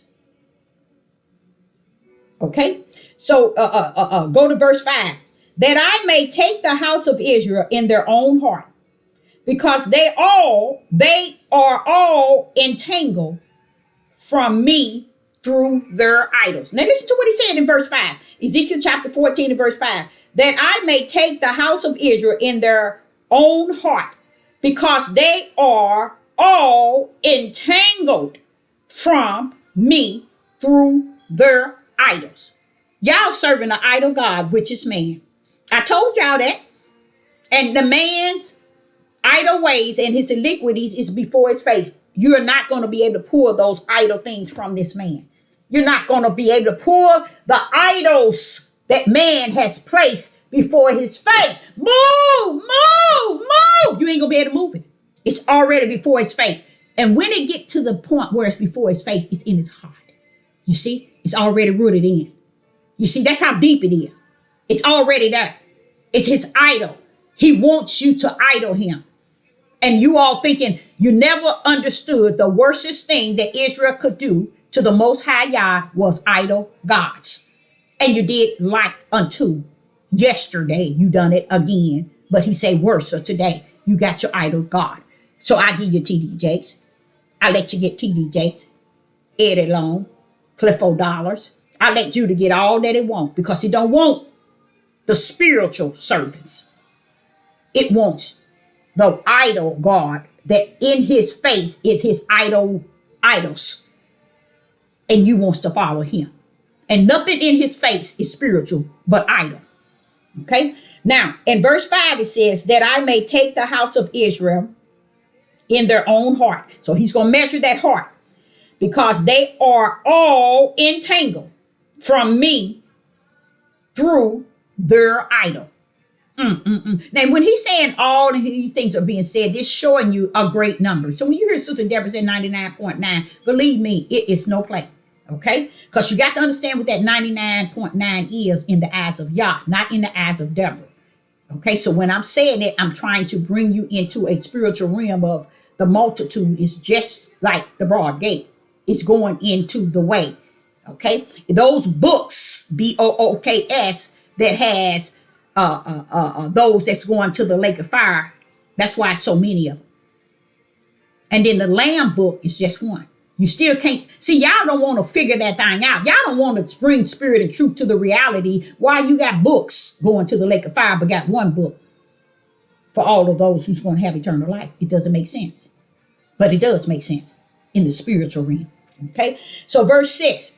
I got to get you to verse 6. And verse 6 says, therefore say unto the house of Israel, thus said Ahiah, repent and turn yourself from your idols, and turn away your face from all your abomination. That is what Pastor Dowles and those that's on his plantation is doing.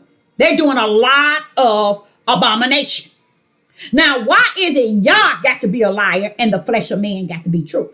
Because the flesh of man represent the serpent seed. It is born of the flesh. Okay? And those that are born of the Spirit are the seeds of the woman, which is a spiritual seed. So if everything Yah created, he made sure that the spiritual seed is represented as the narrow, very few. Okay? And those who follow Satan's seed is like the sower who sowed the seeds. It outweighed the seed that went into the soil. As the tare outweighed the wheat that was sown. See, y'all missed, everybody missed all the parables and all the spiritual truth that was given to us. So here we are today, don't realize you're in tribulation. You realize that judgment has been poured out into the streets. And you all are walking around it like, hey, it ain't me, it ain't me. It's just waiting. Wait a minute, it is you, because you're about to fall in the same ditch. Okay? So here in Ezekiel chapter 14 and verse 7, it says, repent and turn yourself from the idols and turn away your face from all abomination. Okay? Now, let's go on to verse 7.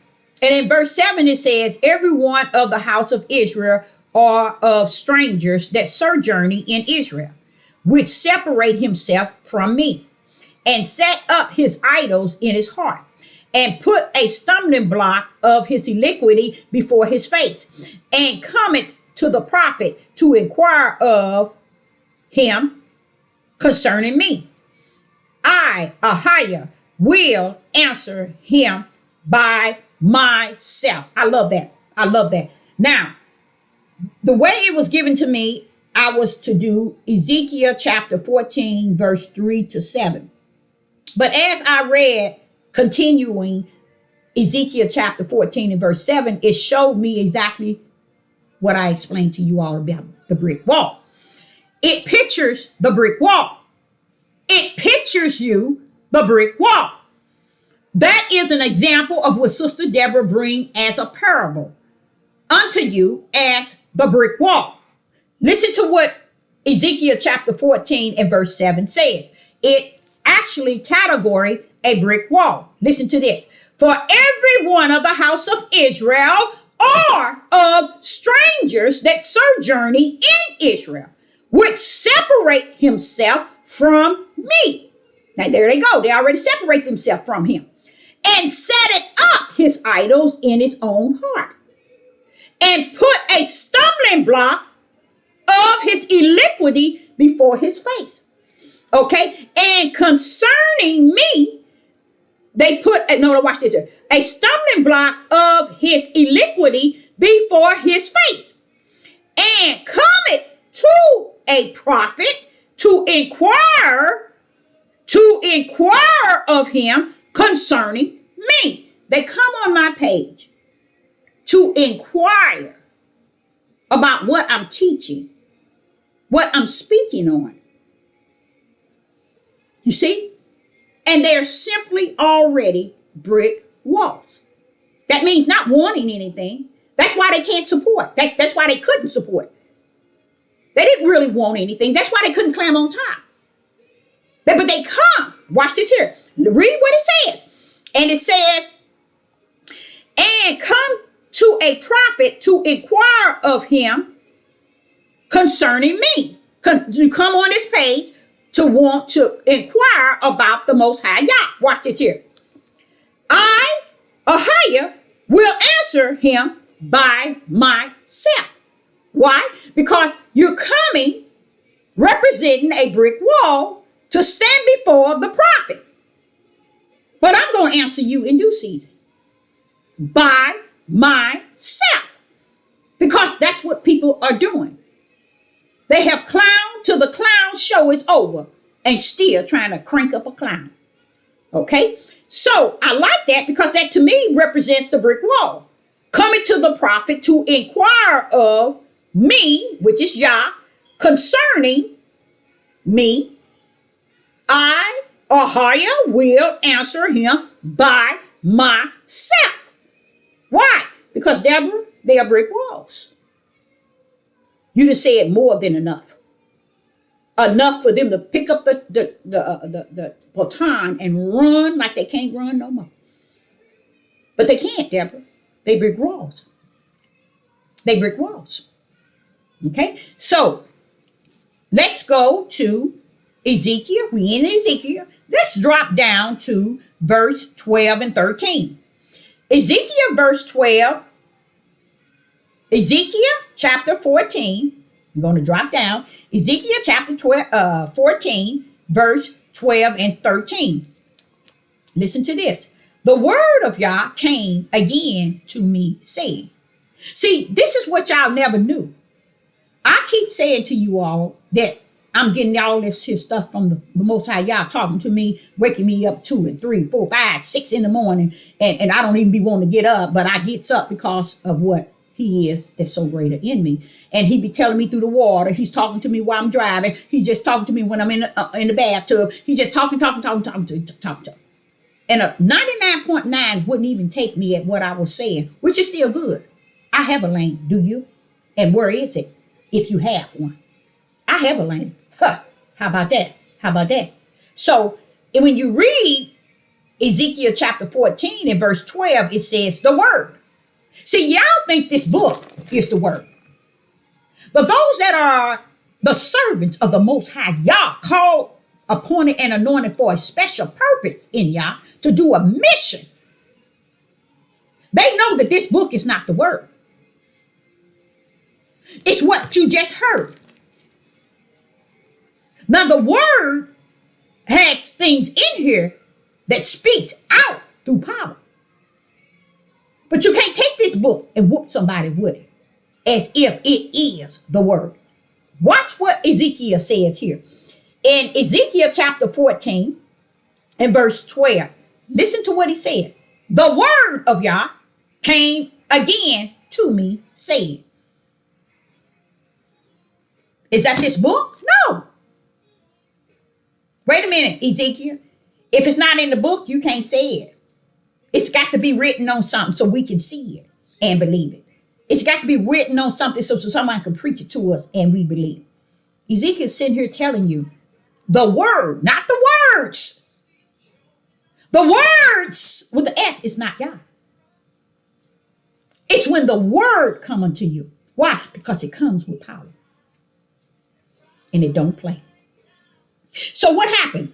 In verse 12, it says, the word of Yah came unto me, Deborah, saying, Son of man, when the land sinneth against me by trespassing grievously, then will I stretch out my hand upon it and will break the staff of the bread thereof, and will send famine upon it, and will cut off man and beast from it. What happened? He's telling the Son of Man, when the land sinned against me by trespassing grievously, in verse 13, then will I stretch forth out my hand upon them. That same hand, men on the earth never knew about. I cannot believe that the hand of the Father has been a mystery and a secret 6,000 years. Because the hand is what you're going to fear. How about that? How about that? That's what you fear. Because the hand of Yah was present when the word, W-O-R, in the beginning spoke. That power brought forth what the word spoke. That was the hand of the Father. That right hand of power. Here it is in Ezekiel. They don't know nothing about that hand. But who is he speaking it to? Ezekiel. Because they don't know nothing about the hand. Today, year 2023, 99.9 still don't know nothing about the hand that will strike them up and strike them out. They don't know nothing about it. Over your head. So I wanted to bring that as the first of what I'm about to talk about. And I want to now, I want to, let's go to mm,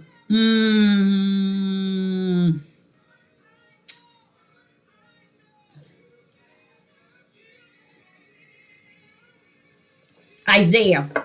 Isaiah 29 and verse 20. Isaiah chapter 29. This is a message that should take you the rest of your life. Okay, this message shall be with you the rest of your life. And you can read it. Hear me, get a pencil and a piece of paper out, and you write the power punch down, meaning the things that I have said in this video that's punching you, that's punching at you, that's socking you, okay? That's wounding you, that's abusing your outer man, meaning bringing that flesh down. You write that thing down, okay? Isaiah 29, even if you have to start it over again. Isaiah 29 and verse 20 through 24. In Isaiah 29, verse 20 and 24. Now, the way I'm going to sum this message up is going to be beautiful. Isaiah chapter 29, verse 20, and it reads, "For the terrible one is brought to naught, and the scorner is consumed, and all that watch for iniquity are cut off, Why? Because they watch for iniquity. They watch. That's what I explained to y'all the other day in 3 videos. That Romans chapter 1. Let's go there. Let me read it to you. Because everybody thinking it's only in one verse. If I only read one verse, don't mean that that's the only place it's at. No, And this here's Paul. In Romans chapter 1, verse 32. Who's knowing the judgment of Yah, that they which commit such things are worthy of death. Not only do the same, knowingly they commit such things are worthy of death, they don't care. Not only do the same things that these are doing, but have pleasure in them that do them. You going down with the ship. So you run around here and serve these men on all these platforms in such a critical time as the judgment of the Father is on the highway, on the 4 winds, the 4 corners. The judgment is on the 4 corners. And then he bringing and pulling up tribulation too. Y'all must be out of your cock and picking mind. Now, Isaiah 29, just listen to 20. For the terrible one is brought to naught, and scorners is consumed, and all that watch for iniquity are cut off. They think Puff Daddy, what he's doing is good. They think what Will Smith is doing, and they watching it. They marveling off of it. Did you know the more you get watched at and get involved in it, you get detached trying to justify, clarify, and identify. They bothering them brothers. Them brothers ain't did all that. What day do you think this is? There is so many prophecies telling you that the judgment of the Most High God is going to hit the earth with tribulation, and you run around here trying to defend wicked and evil. That's what this is saying. And watch for iniquity or cut off. Because y'all watching for iniquity. Y'all watching for wrongdoing. There are women and men watching black men marry white men and white men marry black women and think that's important for them to come here and tell you. Those are things on the outer man. Talk about what's in the inner man. That's the eternal stuff that's taking place, that's showing up and showing out. See, they can, because they won't get likes. They won't get subscribers, nor will they get praise. They're feeding the flesh of man. What does this say? Isaiah chapter 29 and verse 20, it says, and all that watch for iniquity are cut off. Y'all, only thing y'all looking for is iniquity, because you're marvel off of iniquity. I see they got animals treating each other like monsters. Animals are doing it. Dogs are acting like monsters and like they demonic. And they putting them on YouTube and people loving it. People digging in people's butt and people doing all kind of abomination and iniquity, and everybody's marveling off it. Can't wait to see it on YouTube and Facebook, Twitter, Instagram, Patriot. They can't wait for all this iniquity and they're marveling off of it. And that's what 20 is also covering. Y'all waiting for iniquity. You know why? Because they ain't waiting for the things that Sister Deborah's teaching. Oh, no, they ain't waiting for spirit and truth. They waiting for iniquity so we can watch it and we can talk about it. We can magnify it. We can glorify it. We can honor it and we can worship it. And then verse 21. We still in Isaiah chapter 29 and verse 21 now. That make a man an offender for a word, and lay a snare for him that reproveth in the gate, and turn aside the jest for the things of not. This is wicked people. This is y'all mindset out here. This is how bad it is. I know. Isaiah, Ezekiel, Daniel, Jeremiah, all the prophets been warning you all.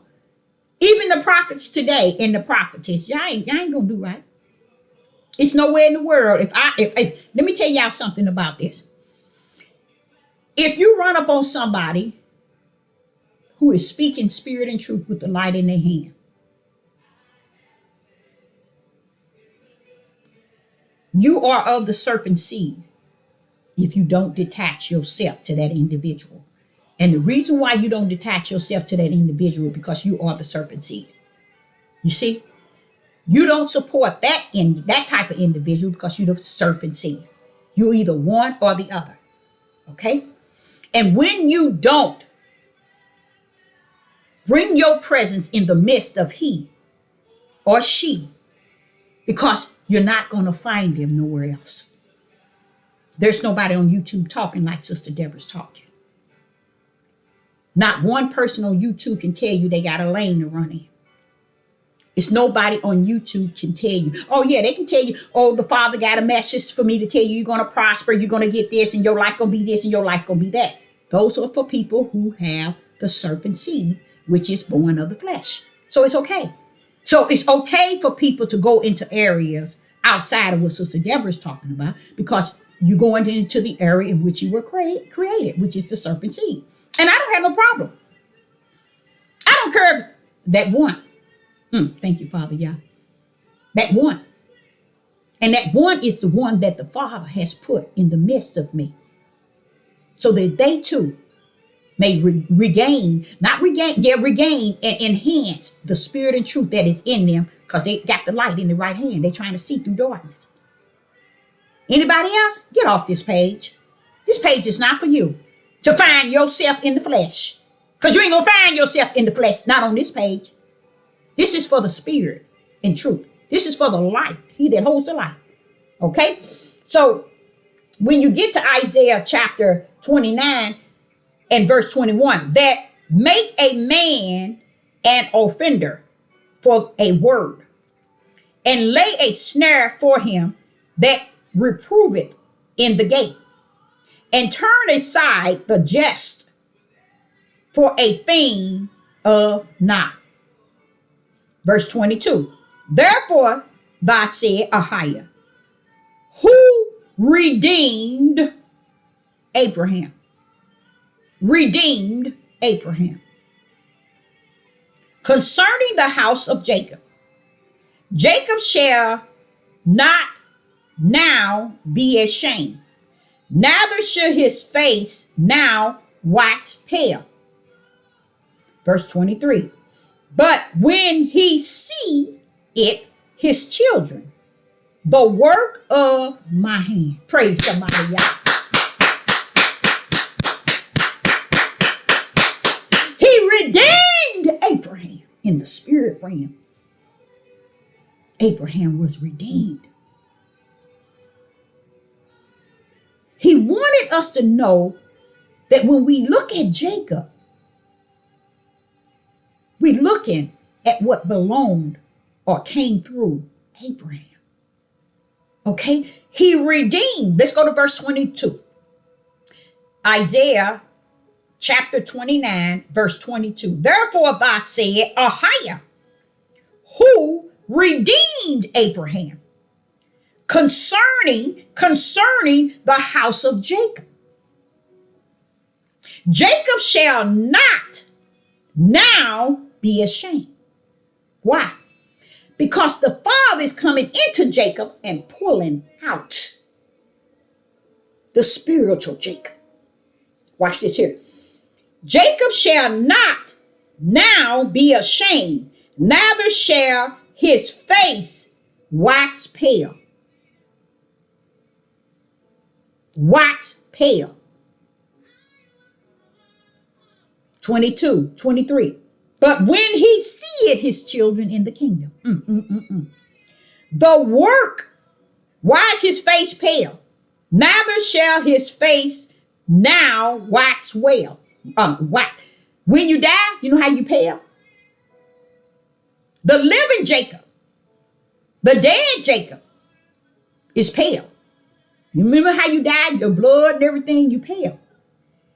But in verse 23, it says, but, starting the sentence, when he seeth his children, the work of the Father, Ahiah's hand.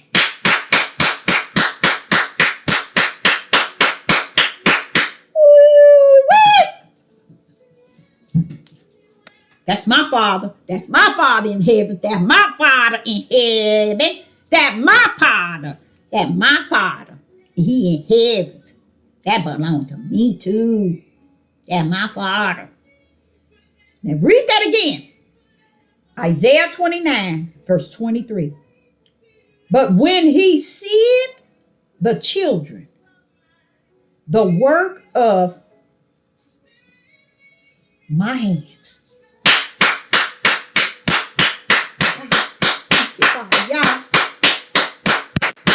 In the midst of him. Hallelujah. He's talking about the kingdom now. He's talking about the kingdom. They shall sanctify my name and sanctify the Holy One of Jacob, meaning Jacob, who the Holy One of Jacob came out is Judah, which is Yeshua. Okay, and shall fear Yah of Israel. Oh my Yah. Oh my Yah. He's showing something. He's showing something. Now watch this here. Verse 24. They also that erred in the spirit. Now see that? Now here we go, y'all. Here we go. This is where I said it's beautiful at the end. We ain't at the end, but watch this here.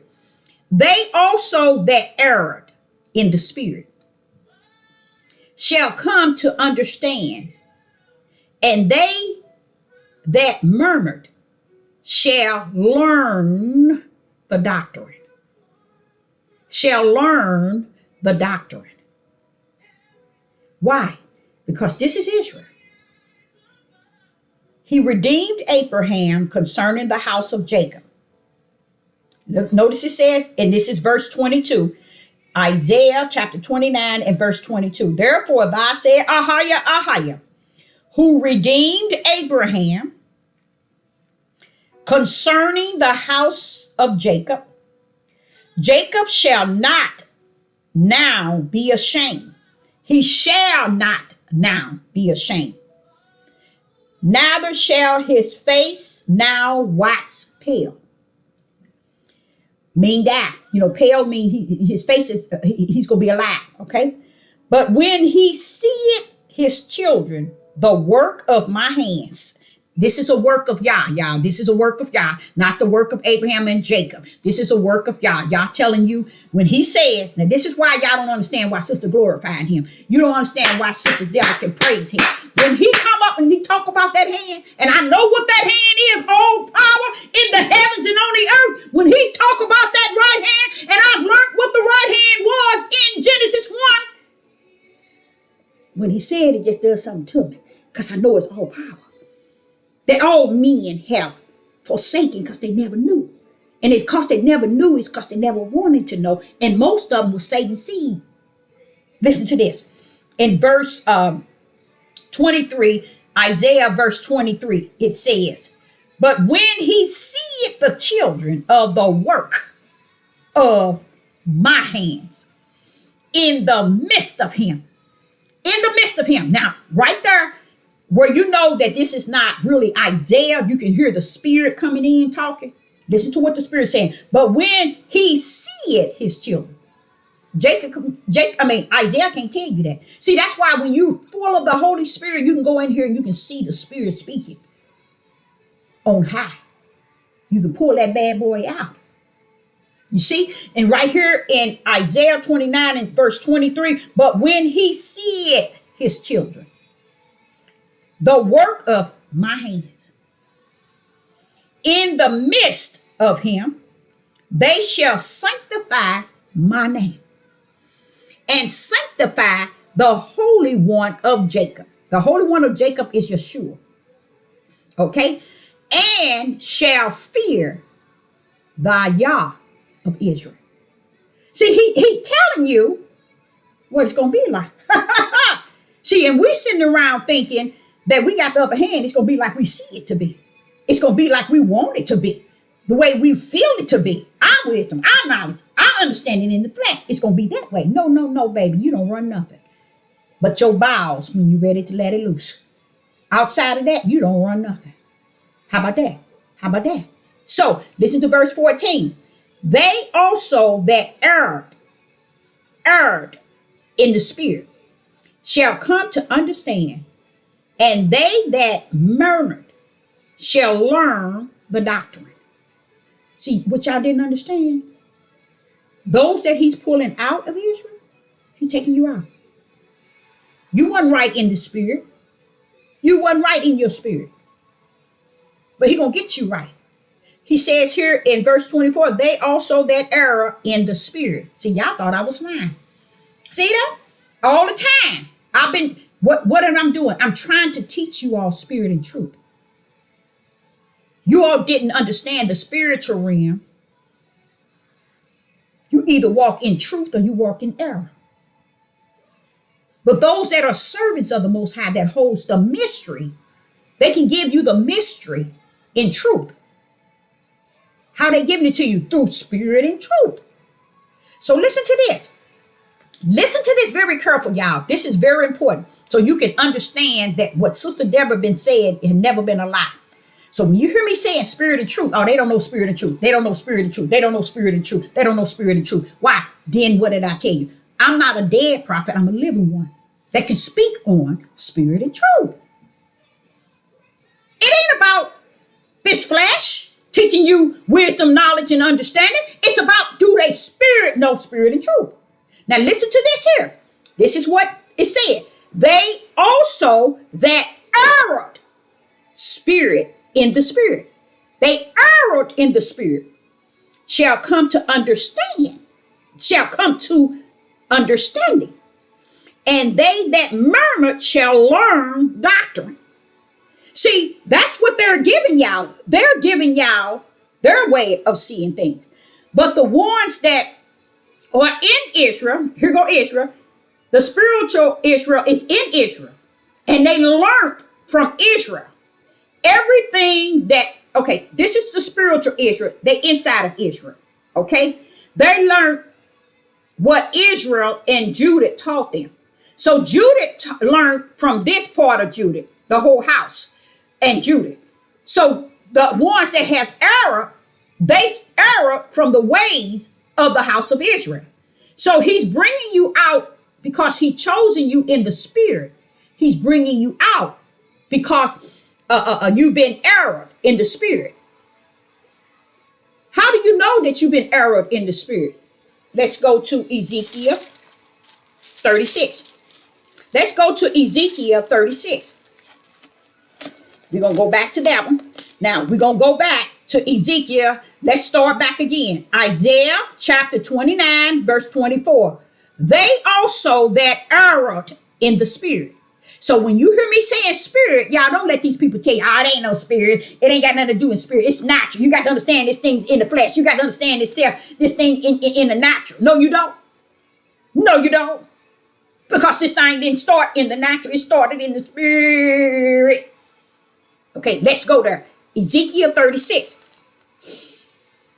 In Ezekiel 36, now the Father has poured his out and gathered them out of all the countries and will bring them into their own land. This is what's going to happen once you get into the land. Once you get into the land, on your journey there, it's not going to happen. You're going to be cursed all the way till you get to the promised land. Even when you come out of Babylon, you're still going to be cursed. Until you get to this promised land, this is what's going to happen once you get into the promised land. Then will I sprinkle clean water upon you, and ye shall be cleaned from all your filthiness, and from all your idols will I cleanse you from. Okay? 26. A new heart also will I give you. A new spirit. You see that? He has to give you a new spirit. Because your spirit you have today, it has erred. It has erred. In spirit, look at verse 24, Isaiah 29. Isaiah chapter 29 and verse 24. They also that erred in spirit. You have erred in your spirit. And shall come to understand. Well, how you going to come? Bam! When he bring you to the promised land. And what did he say in verse 26? A new heart also will I give you, and a new spirit. Because that other spirit in which Sister Deborah is speaking to, you erred. You always erring in that spirit. But he's going to give you a new spirit will I put within you.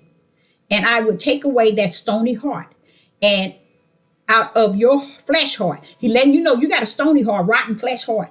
He's going to give you a new heart, a flesh heart. Watch this here.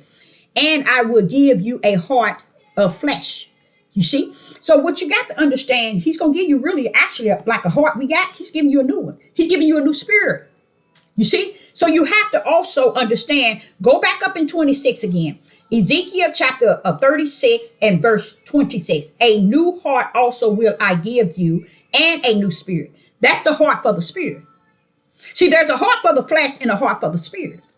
And that's why they never taught them in Genesis, there's two things. You are spirit. When he blew the breath of life into Adam, he gave him a spirit and he gave him his breath.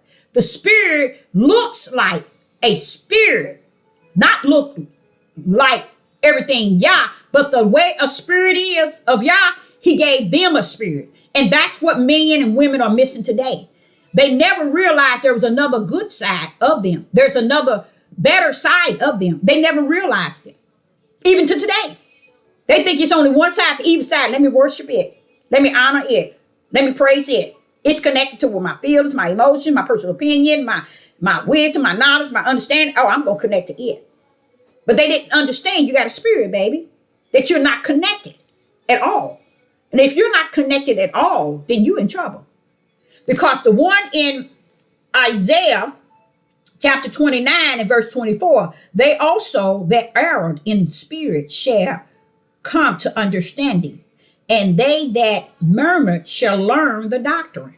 What doctrine are they talking about? What Sister Deborah talking about now? What Sister Deborah talking about now? That's why it's only few going to find life, the narrow gate. Because you're only going to find a few people talking like Sister Deborah's talking today. Very few. That's why he keep telling me, Deborah, this need be. This is the way I orchestrated, baby. This is the way I ordained it and predestined it. I know my gate narrow and it's all right with me because I set it up that way. But only few, Father. Few to me, not few to you. Come on here. You see? So it's set up from the floor up that way. So when you get to Ezekiel 36 and 29, here it is. He's going to give you a new spirit. And he's going to put a new heart in your spirit. So when you get to Isaiah chapter 29 and verse 24, they also that error in spirit. You had it all wrong. But look at the what's the beauty of it?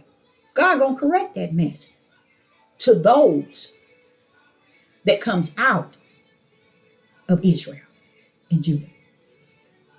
Now those are those who's gonna come out. They have erred in the spirit, and they have murmured and shall learn doctrine. They murmured against the things in which Sister Deborah talked about. They murmured against what Sister Deborah's talking about. Spirit and truth. The light. And what else is it? Their spirit can't detach to understanding. Their spirit cannot, it erred in that area. But even if it's erred in the spirit and they murmured in the doctrine, you got to understand it's still not going to be your choice. He knows whose his. And in spite of them erring in the spirit, and in spite of them murmuring, shall learn, they're going to learn the doctrine. Those are those who's coming out of Israel. They're coming out of Israel because they are in Israel. Now, these are not people who don't have no understanding, don't have no spiritual insight. These are people who still might have a light. These are still who still might have some spirit and truth, and they still murmur because they murmured against Sister Deborah. They go up against me because I tell them the truth. You see? So the Father's still saying that when I clean minds up, minds are going to be dirty, Deborah. Tell them like you know it. Okay, let me tell y'all like I know it. This is Israel and Judah. He's coming in, pulling his out. The ones he's pulling out are those who've been orchestrated from the heaven to be found in Israel and Judah. You get what I'm saying? So we can sit back and counteract everything Deborah say, counteract everything Deborah is speaking, and guess what? You're going to stay as this, Israel. You're not going to be one, and you're not assigned to be one to come out. You get what I'm saying? You can't counteract truth. You can't counteract spirit and truth and counteract the light. You can be slipping in truth. You can be slipping with the light, but you ain't going to counteract it all and think y'all going to come pick you up and say, yeah, you the one. And you went up against everything that the Father sent as his light, as his servant. You running around here killing them with your negative mind, your negative heart. No, he ain't telling you that. You slack in spirit. You lack in spirit. And you lack in murmuring because you don't know the full doctrine. Those are the ones still coming out. But if you just fully you all that and everything she said is a lie. Oh, no. That's why I said, what did I tell y'all? I said, even if you got a pen needle or light, you're going to be all right. I always told y'all that. Always said that. Because that light can get brighter and brighter from a pen needle. But when you standing around ain't got even a light to walk in the midst of all this darkness and not see it, and calling the dark righteous, then how is he coming for you? He's not. That's not the spiritual Israel. The spiritual Israel is rooted in their spirit, but they might be lacking because they're on the earth in their spirit, portraying the world or portraying the ways of the world, but yet they got some pen needle light. Okay, and got some ideal of what they feel, which is righteous. You see, because it's no way he's coming to get a spiritual Israel that don't have nothing that consists of him. He's coming to get some of those that he already know. And how do you know? Because he already marked them. He marked already which was there. Don't you know them angels had to know who was to be marked, who was to be sealed? In Revelation 7, they had to know who had to be sealed. See, it's a special people. It's not like y'all thinking it is. Okay, so I wanted to cover that in Ezekiel 29 and 20. I thought that was beautiful, the way he speaks to Ezekiel. But when he was speaking to Ezekiel, I heard him come into Ezekiel, but I heard the Spirit come out and speak. I love stuff like that because 99.9 people can't see it. People can't hear it. People can't feel that thing, even though it's there. So let's go to the next one. And this is what he wants me to show you, because so long, 6,000, give or take between 6 and 7,000 years, and still yet they are losser. And the type of loss, that's why the Messiah came. He came for the lost. That means if you wasn't lost, he ain't come for you. Ain't that deep? See, but they don't teach that thing right. Because they don't teach the people. If I had to speak at a church, I would teach the fact that Yeshua, the Messiah, came for the lost. Now we have to understand who is the lost. That's it. When I cut into who the lost is, that's it. That's it. That's it. The lost is not the lost on the earth. Praise the mighty God. It has been alternated and turned and flipped and twisted. He came for the lost, the Messiah. He came for the lost. Now, while we understand that the Messiah says, I come for the lost, can you tell us who the lost is? What the Israel would do, they would say the house of Israel only. Because the Messiah came for the lost, but the Gentile was grafted in. How about that? How about that? So if the Messiah only came for the lost of the house of Israel, you got to know, y'all, you got to be taught by the Ruach to learn these things.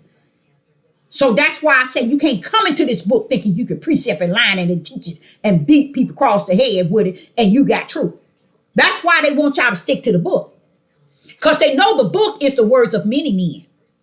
But the word is only the word of Yah. And they don't want you to go there. They don't want you to go into the realm of spirit and truth. Why? Because that takes you out of the book in which they only know. See, they only know the books, the words of the books. They don't know the word of Yah. You get what I'm saying? So they know the words of the books, but not the word of Yah.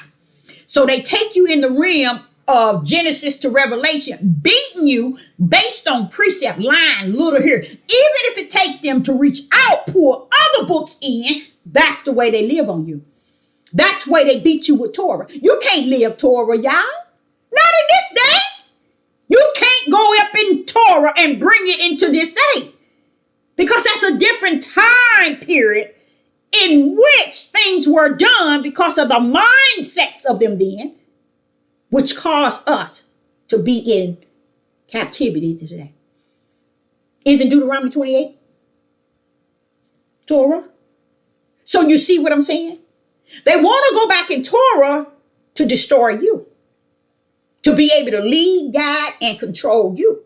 They don't want to go into Torah to really bring you out of Torah into the new wonderful light so we can walk on in the bosom of the Father. They want you to remain in Torah so you can drown therein.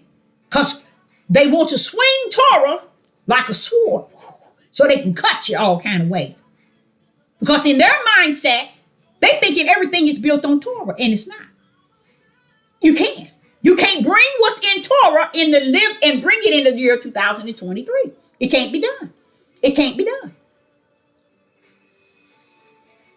How can Torah outride he that's greater in thee? Come on, somebody talk to me. Deborah, you're going to be in trouble.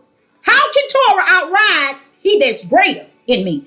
How can Torah outride greater is he that is in me than he that's in the whole world? How can Torah outride that?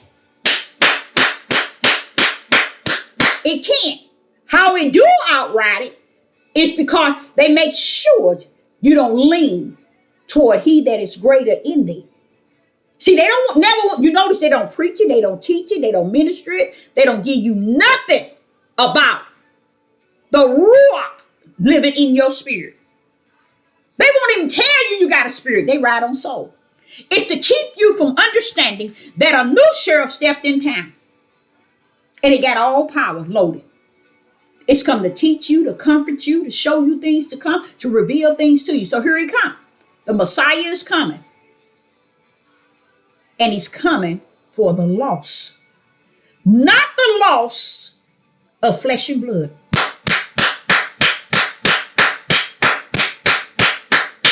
But the loss of the sons of Yah that has gotten off the path of the righteous will of the Father, spiritual mission.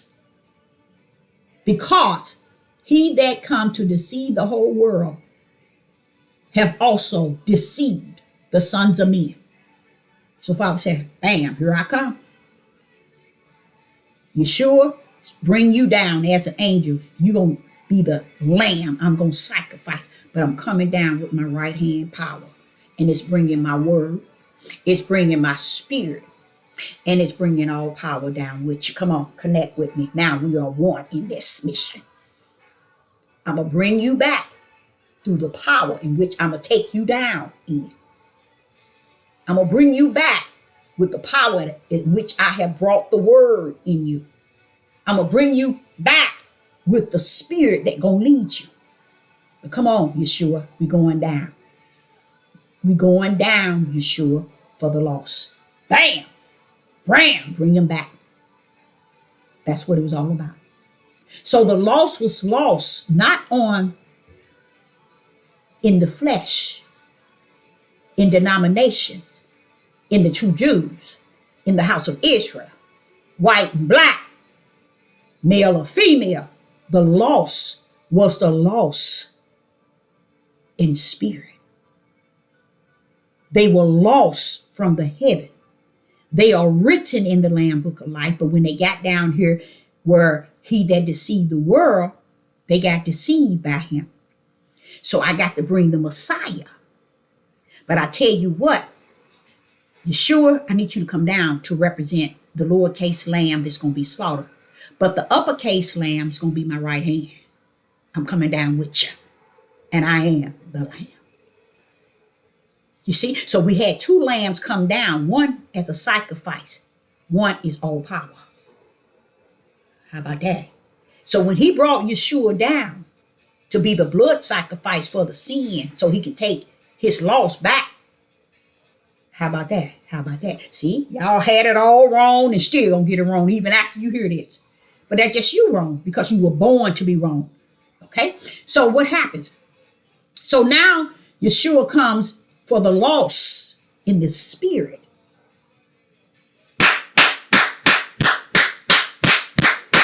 That's why the house of Israel is lost in the flesh and lost in the spirit, because they are detached to the seed of Satan, Judah and the house of Israel.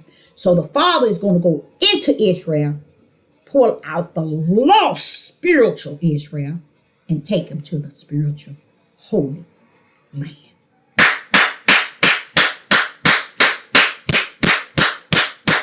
Okay, now we're finna get into the message. Now I want you all to understand. We got to go to Isaiah. We go to Isaiah chapter 4. Let's go to Isaiah chapter 4. This is going to be good, y'all. This is going to be really good. Isaiah chapter 4. I know we covered this yesterday somewhat, but I'm stepping into something that's very powerful, okay? In Isaiah chapter 4, there's a lot of power punch in there, because what he says is there's so much lying in it to where this is the reason. And when he showed me these lies, he said, this is why, Deborah, they're going to lose their lives. They're not going to lose their lives as just the flesh. They have lost their lives in the spirit realm, because they taught people a way of the flesh. They taught people to recognize their flesh their sins and their wickedness and their abomination in the way that they represent Satan.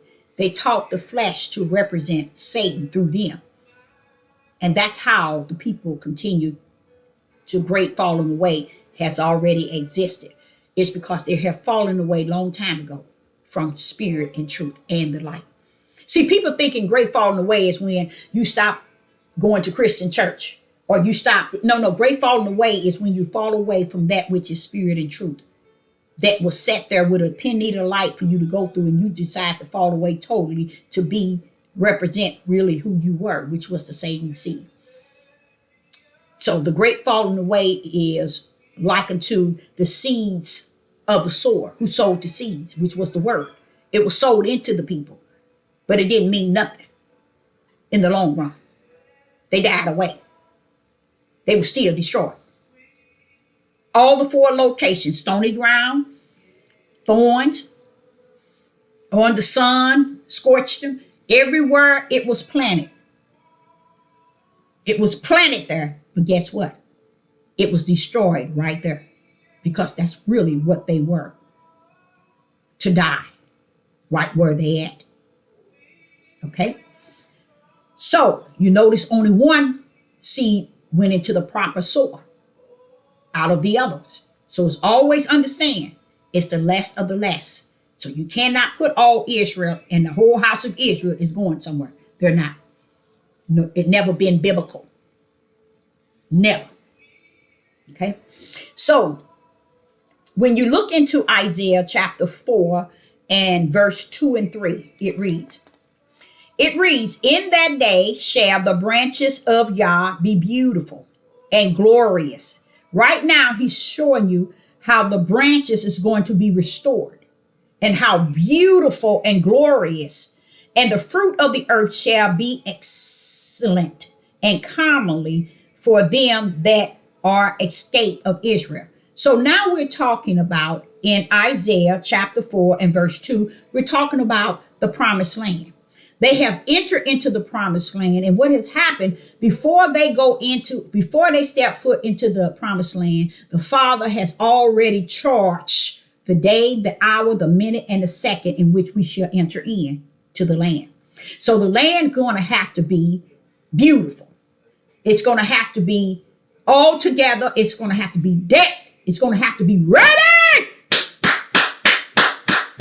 says the Most High Yah. He's going to call the order. Let's go back to Ezekiel chapter 36. Let's see what Ezekiel said about. In Ezekiel, okay, it speaks about the land in which we just spoke about in Isaiah chapter 4 and verse 2. It speaks about the land. Okay, let's hear what it says about the land that the Father restored. Okay. Okay, let me see. I'm trying to get it. Verse 35.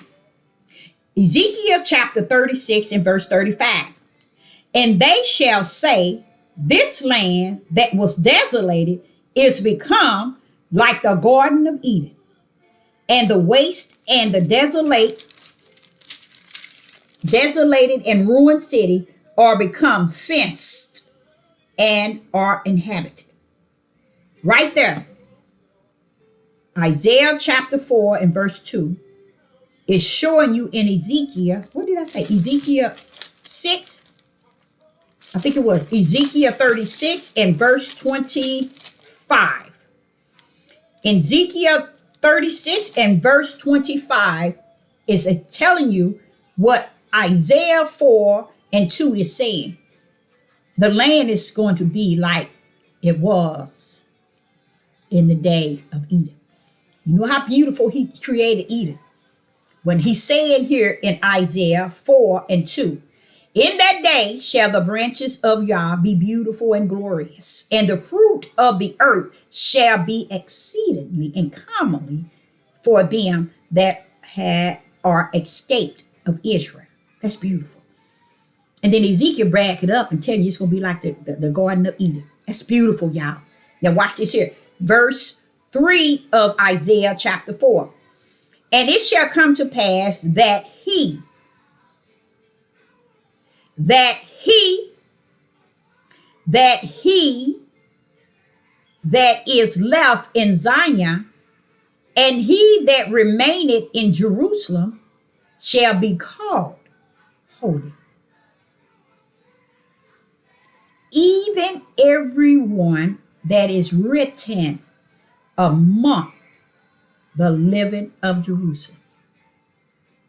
They're going to be called holy.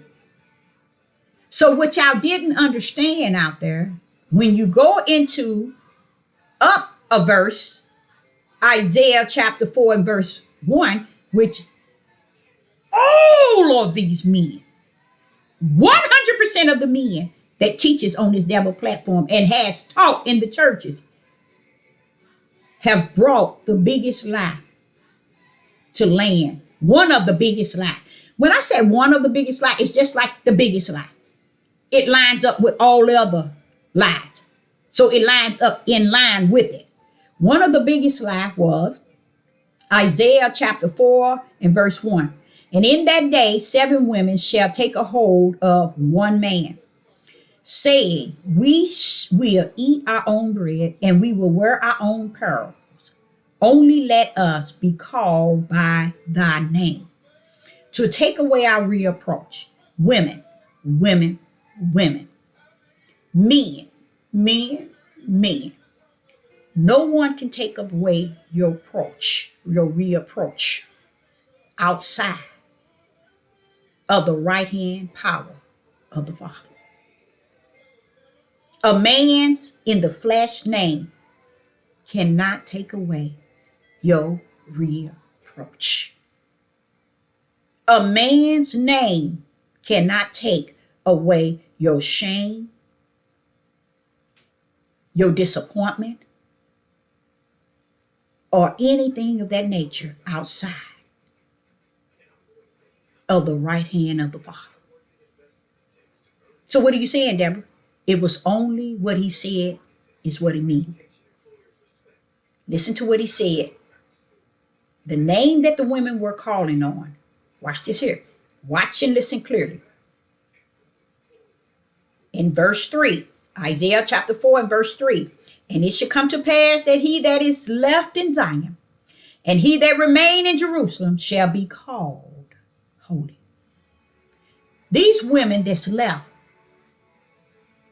they just wanted to be called by that same name, holy. Notice holy is lowercase, because he's given holy to he that is in the flesh and in the spirit, that's brought to the promised land.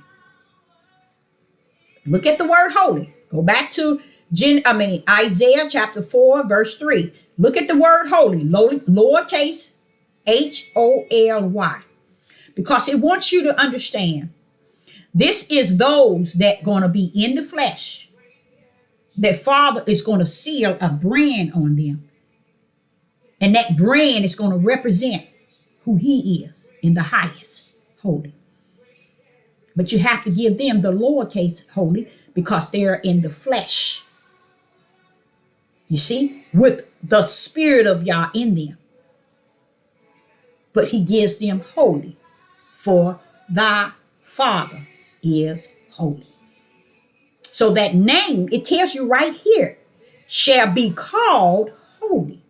That's the name that they wanted to take away their reproach, was holy, not the flesh of a man. Now, the Father say, go take them to Deborah, Isaiah chapter 6 and verse 20. Now he wants me to take you to Isaiah chapter 6 and verse 20. In Isaiah chapter, let me make sure that's right. In Isaiah, wait a minute. Don't tell me I messed up. I did do something. No, let me get it. Let me get it. I get it. Isaiah chapter 60. Isaiah chapter 60. I forgot to put the 0 there. I'm sorry. Let's go into Isaiah chapter 60 And you all that's out there, the spirit and truth, this is something you need to write down and memorize. So when these clowns come to you and tell you 7 women to 1 man, you can tell them, you can stop and back them lies on somewhere and sit down with them. Give them to those who sold over by you being a idol God. Okay? Give it to them. Okay? Isaiah chapter 60, verse 20. Let's read what it says. In Isaiah chapter 60, verse 20, the sun shall no more go down, neither shall the moon withdraw itself. For Yah shall be thy everlasting light, and the days of thy mourning shall be in. Now we over in the promised land. Cut up, y'all. We doing good. We doing good. Verse 21. We in Isaiah chapter 60, verse 21 now. Thy people also shall be all righteous. They shall be all righteous. They shall inherit the land forever. The branches of my planting, the work of my hands. Woo, Father. Woo, Father. When he talk about that hand, when you know who the Father's hand is, all power, you can stand down and be all right. He said, and the work of my hands, that I may glorify, that I may be glorified. He's bringing all glory and honor and praise and worship to him. I love that. But he's showing you my right hand gonna get you right. My right hand gonna get you right. That's why he said in verse 21, Isaiah 60 and 21, thy people also shall be all righteous, because my right hand gonna get them right, Deborah. Tell them. All right. Listen to this, y'all. Listen to this. We still in Isaiah 60 that bounce off of Isaiah chapter 4, identifying chapter 4 of Isaiah, verse 1, 2, 3, and 4, explaining to you the name that the 7 women are calling for is not the flesh of a man. It is holy, is the name that takes away the reproach of any flesh and any spirit. Only one can take that away is the right hand of the Father. So it's not a flesh of a man. You can't take a woman's reproach away. Y'all should have known that, but by the weakness of your heart and the weakness of your mind to accept the teaching of the serpent of the seed of Satan, you take on the flesh understanding and wisdom and knowledge versus the spiritual understanding, wisdom, and knowledge. Now, listen to this. The Father pulled up also in Isaiah 60 and 22. A little one shall become thousands, and a small one a strong nation. I, Ahiah, will and has it in his time. He got it already written in his time. But listen to verse 21. Thy people also shall be all righteous. They shall inherit the land forever. The branches of the planting and the work of my hand, because he's gonna lay up that Zion. He's gonna lay that ground up and out, that I may be glorified.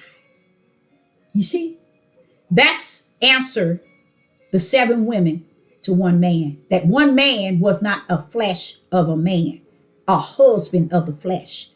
It was the spiritual name called holy that they were seeking to take away all their errors, because Yah judged the women of Zion. He judged them, and then he purified them by the burning. Okay? So women, you got a better chance in Zion than the men in your nation today. Know that. Know that. Know that. Because when you get to Isaiah chapter 3 and the whole chapter 3 telling you how he's going to destroy them and that they have fallen, that they are worthless, that there is no good. Especially when you see where he's telling you that the children shall oppress thee and the women shall rule over them. He's telling you that the women gonna be left to rule over the children, but the children is still oppressing the women. Because the men ain't never set their tail still long enough to hold the talents that y'all put in their womb to have children. And instead, they left and took off and blaming woman for taking care of them. The best she knew how when y'all charged him. How are you going to be head over a woman when you can't be a head over yourself? How can you be head over a woman and you can't be even head over yourself? Because the sperms, the talents come from you.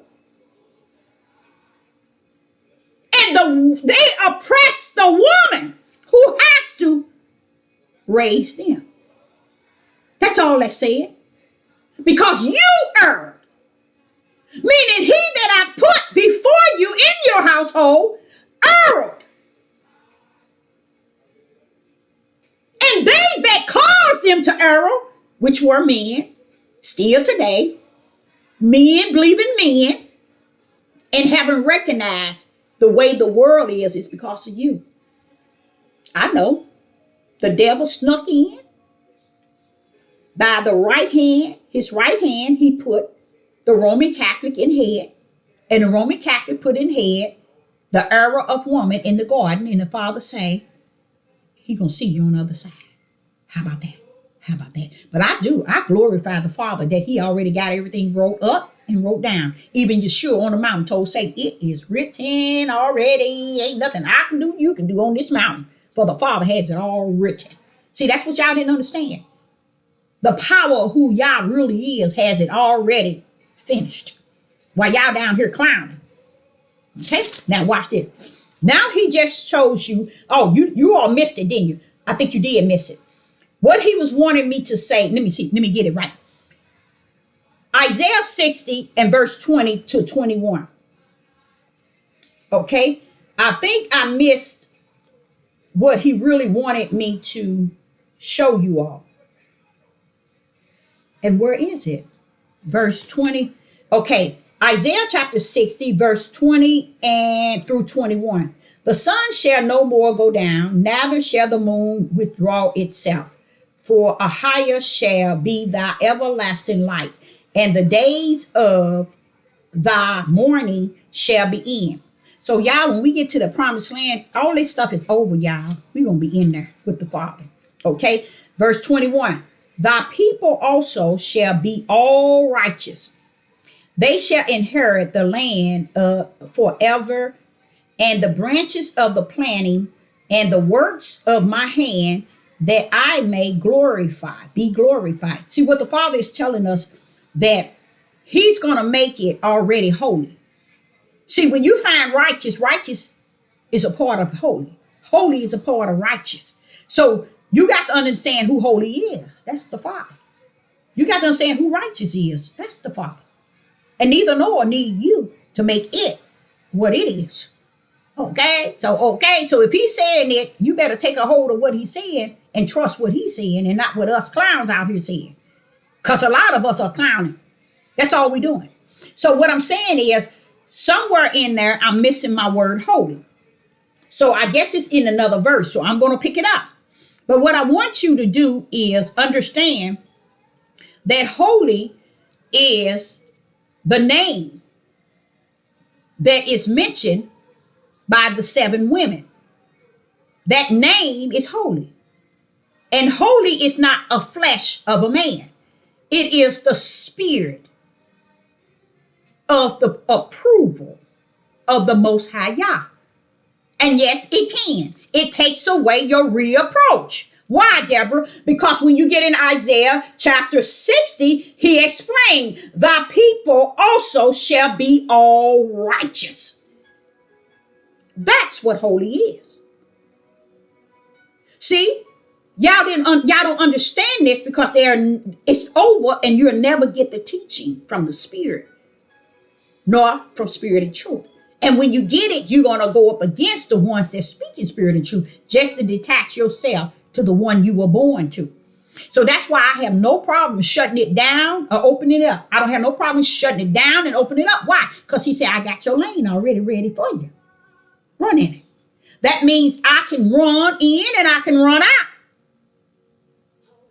It's those who detach themselves are the ones that's going to run in the spiritual race journey with he that Yah has already created the lane for.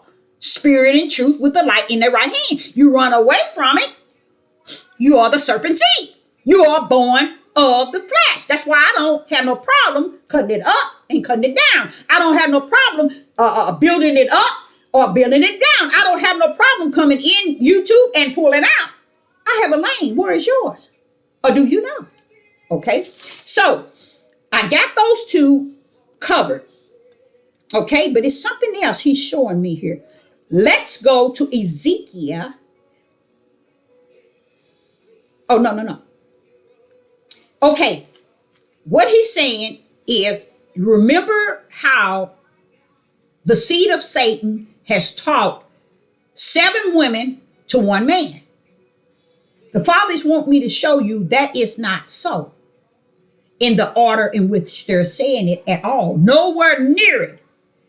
He's saying these women are calling for holy, the name holy, to take away their sin in their order. And the Father said, after I have purged you and judged you with the burning, you too are going to be called holy. So they're saying, we just let us be called by the name. That's all we want. We want to be holy before you, Father. And see, man turned it and flipped it into a man, the flesh of a man. And then he sat there and told you, holy is the name that they're going to be called. Now, here we go in Ezekiel 36 and 37. Let's see what he's saying here. Okay, he wants me to understand that Isaiah chapter 4 and verse 1 is not talking about in that day of Israel, there's going to be 7 women to 1 man. That's not what he's talking about. The Father said, come go with him. Come go with him in Ezekiel chapter 36 and 37. When we get to Ezekiel 36 and verse 37, it reads, Thus said Ahiah, I will yet for this be inquired by the house of Israel to do it for them. I'm going to do this for them, Deborah. I will increase with men like a flock. See how y'all lying, men? When we get over there from the journey to Israel and he cleans us up and everything, the Father is bringing in a whole nother line from the grave of men. So there's no such thing as your horsetail line in Isaiah chapter 4 and verse 1. Men gonna have 7 women. It's because the lust and the abomination that's in your heart has rotten your heart. And iniquity is in your face to where you see nothing. See, when iniquity is in your face, you see no righteous. You see no just. All you see is wicked and evil and Satan and the ways of abomination and lust and fornication and adultery. That's all you see in your face. That's what that other verse was saying. The other chapter I was reading to y'all. He said, and iniquity is in your face. He said it twice. Because they have made only iniquity who they are. And they taught it to other flesh. And the other flesh, we want iniquity too. We want an abomination. We want fornication and adultery too. If we can have our way right now, our lust on and get what we want, we can be kings and rulers. That's what Satan wanted to be. Power in the heaven. That's the same thing men today are conquering in these midnight hour. They are conquering so bad till they ain't conquering nothing but foolishness and evil. They want to conquer power. And this is the way they're doing it. Okay. So Ezekiel chapter 36 and 37. Thus said Ahiah, I will yet for this be inquired of by the house of Israel to do it. For them I would increase them with men like a flock. You coming? That's going to the promised land. Now watch this here. Verse 38. As, oh, Father, you done went there, didn't you, Father? You done gone there. You done wrapped this thing up real good for me, Father. Thank you, Father. Y'all, I see it now. The reason why I'm saying that, I was looking for my word holy. And here it is right here. Watch this, y'all. 38. As the holy. Praise the Lord.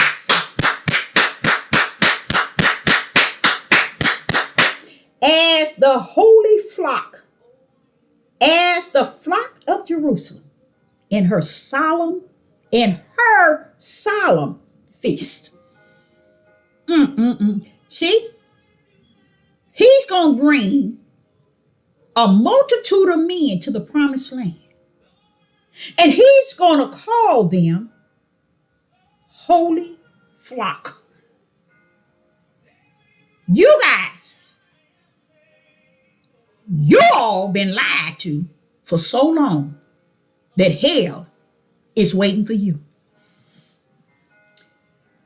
Ezekiel 36 and 38. As a flock of Jerusalem in her solemn feast, so shall the waste city be filled with flocks of men. And they shall know that I am Ahia.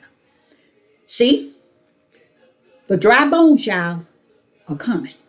After we get over there, the Father is bringing an army, a multitude of men. And he's calling them. When they hit that land, they're coming before they hit the land, but they're coming as holy.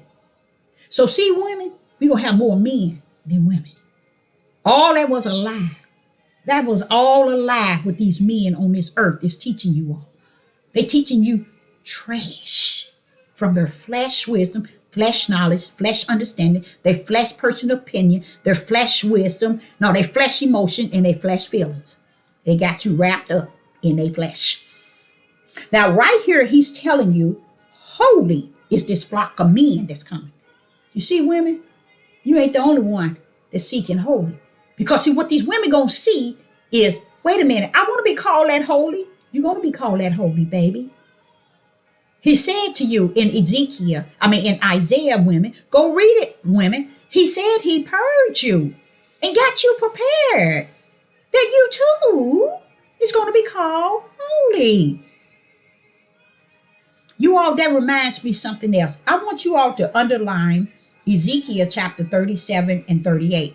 That's the flock of men that's going over to Israel that's going to stop what these men talking about. That's in Isaiah chapter 1, Isaiah chapter 4 and verse 1, 7 women to 1 man. These are foolish set of people. Their spirit is foolish and wicked. But this is what happened. When y'all don't understand holy, y'all don't understand the right hand of the Father doing all this work. And he telling you my right hand, the work of my right hand. And y'all still over here talking about what these men teaching y'all. And it have messed y'all heads up to bleed. But we're going to go to Ezekiel 37. I got to go on because he's doing something. Ezekiel 37, it reads, verse 10. Ezekiel 37, verse 10. So I prophesied as he commanded me. This is Ezekiel. And the breath came into them, and they lived, and they stood up upon their feet, an exceedingly great army. You see that? So there's going to be 7 women to 1 man. Come on, where you coming with that mess? The 1 man is representing of holy. Yah is holy. They want to be called by the only one that is holy. They too want to be called holy. By that name. What name is that? Holy be thy name. I want to be that name. I'm going to give that to you, daughter of Zion. I got to purge your butt. And I'm going to judge you and clean you up. And I'm going to call you after that holy. By the name to take away all your reproach. Something that a flesh of a man's name cannot take away. So why do you want to be called a flesh of a man's name to take away anything that's spiritual? Can't be done. A flesh of a man's name cannot take away anything that is spiritual. What the rocks behind y'all teaching these people? Now, let's go. What Ezekiel 37 and verse 10, he's telling you, he calling these men an army. So in my mindset, they would have to be the armies of those that were in Israel that fought with David. I'm thinking, if they are not, whoever they are, you must understand Ezekiel was in the spirit when Yah was giving him this vision. You see, I like the idea, the whole overall in Ezekiel 37 and verse 10, when he called them exceedingly great army. I think army stands for something. You see? And I know it's a multitude, because in Ezekiel chapter 36 and 37, he called them increase with men like a flock. And then 38, it says a holy flock. See, y'all don't know what y'all talking about out here. Y'all full of a lot of rats behind. Y'all talking so much flesh. That's all y'all gonna live flesh, die flesh, and your flesh going to the lake of hell. That's the way they teaching y'all. So I want to go somewhere into Jeremiah 23. I want to see what Jeremiah, I think I have to pull out. Jeremiah 23 is saying something here, verse 5 through 6. What is Jeremiah 23 and 5 and 6? In Jeremiah 23, 5 and 6, it says, behold, the day cometh, said Ahiah, that I will raise up unto David a righteous branches. Okay. And a king shall reign and prosper, and shall execute judgment and just in the earth. Okay. Verse 6, in his days, Judah shall be saved, and Israel shall dwell safely.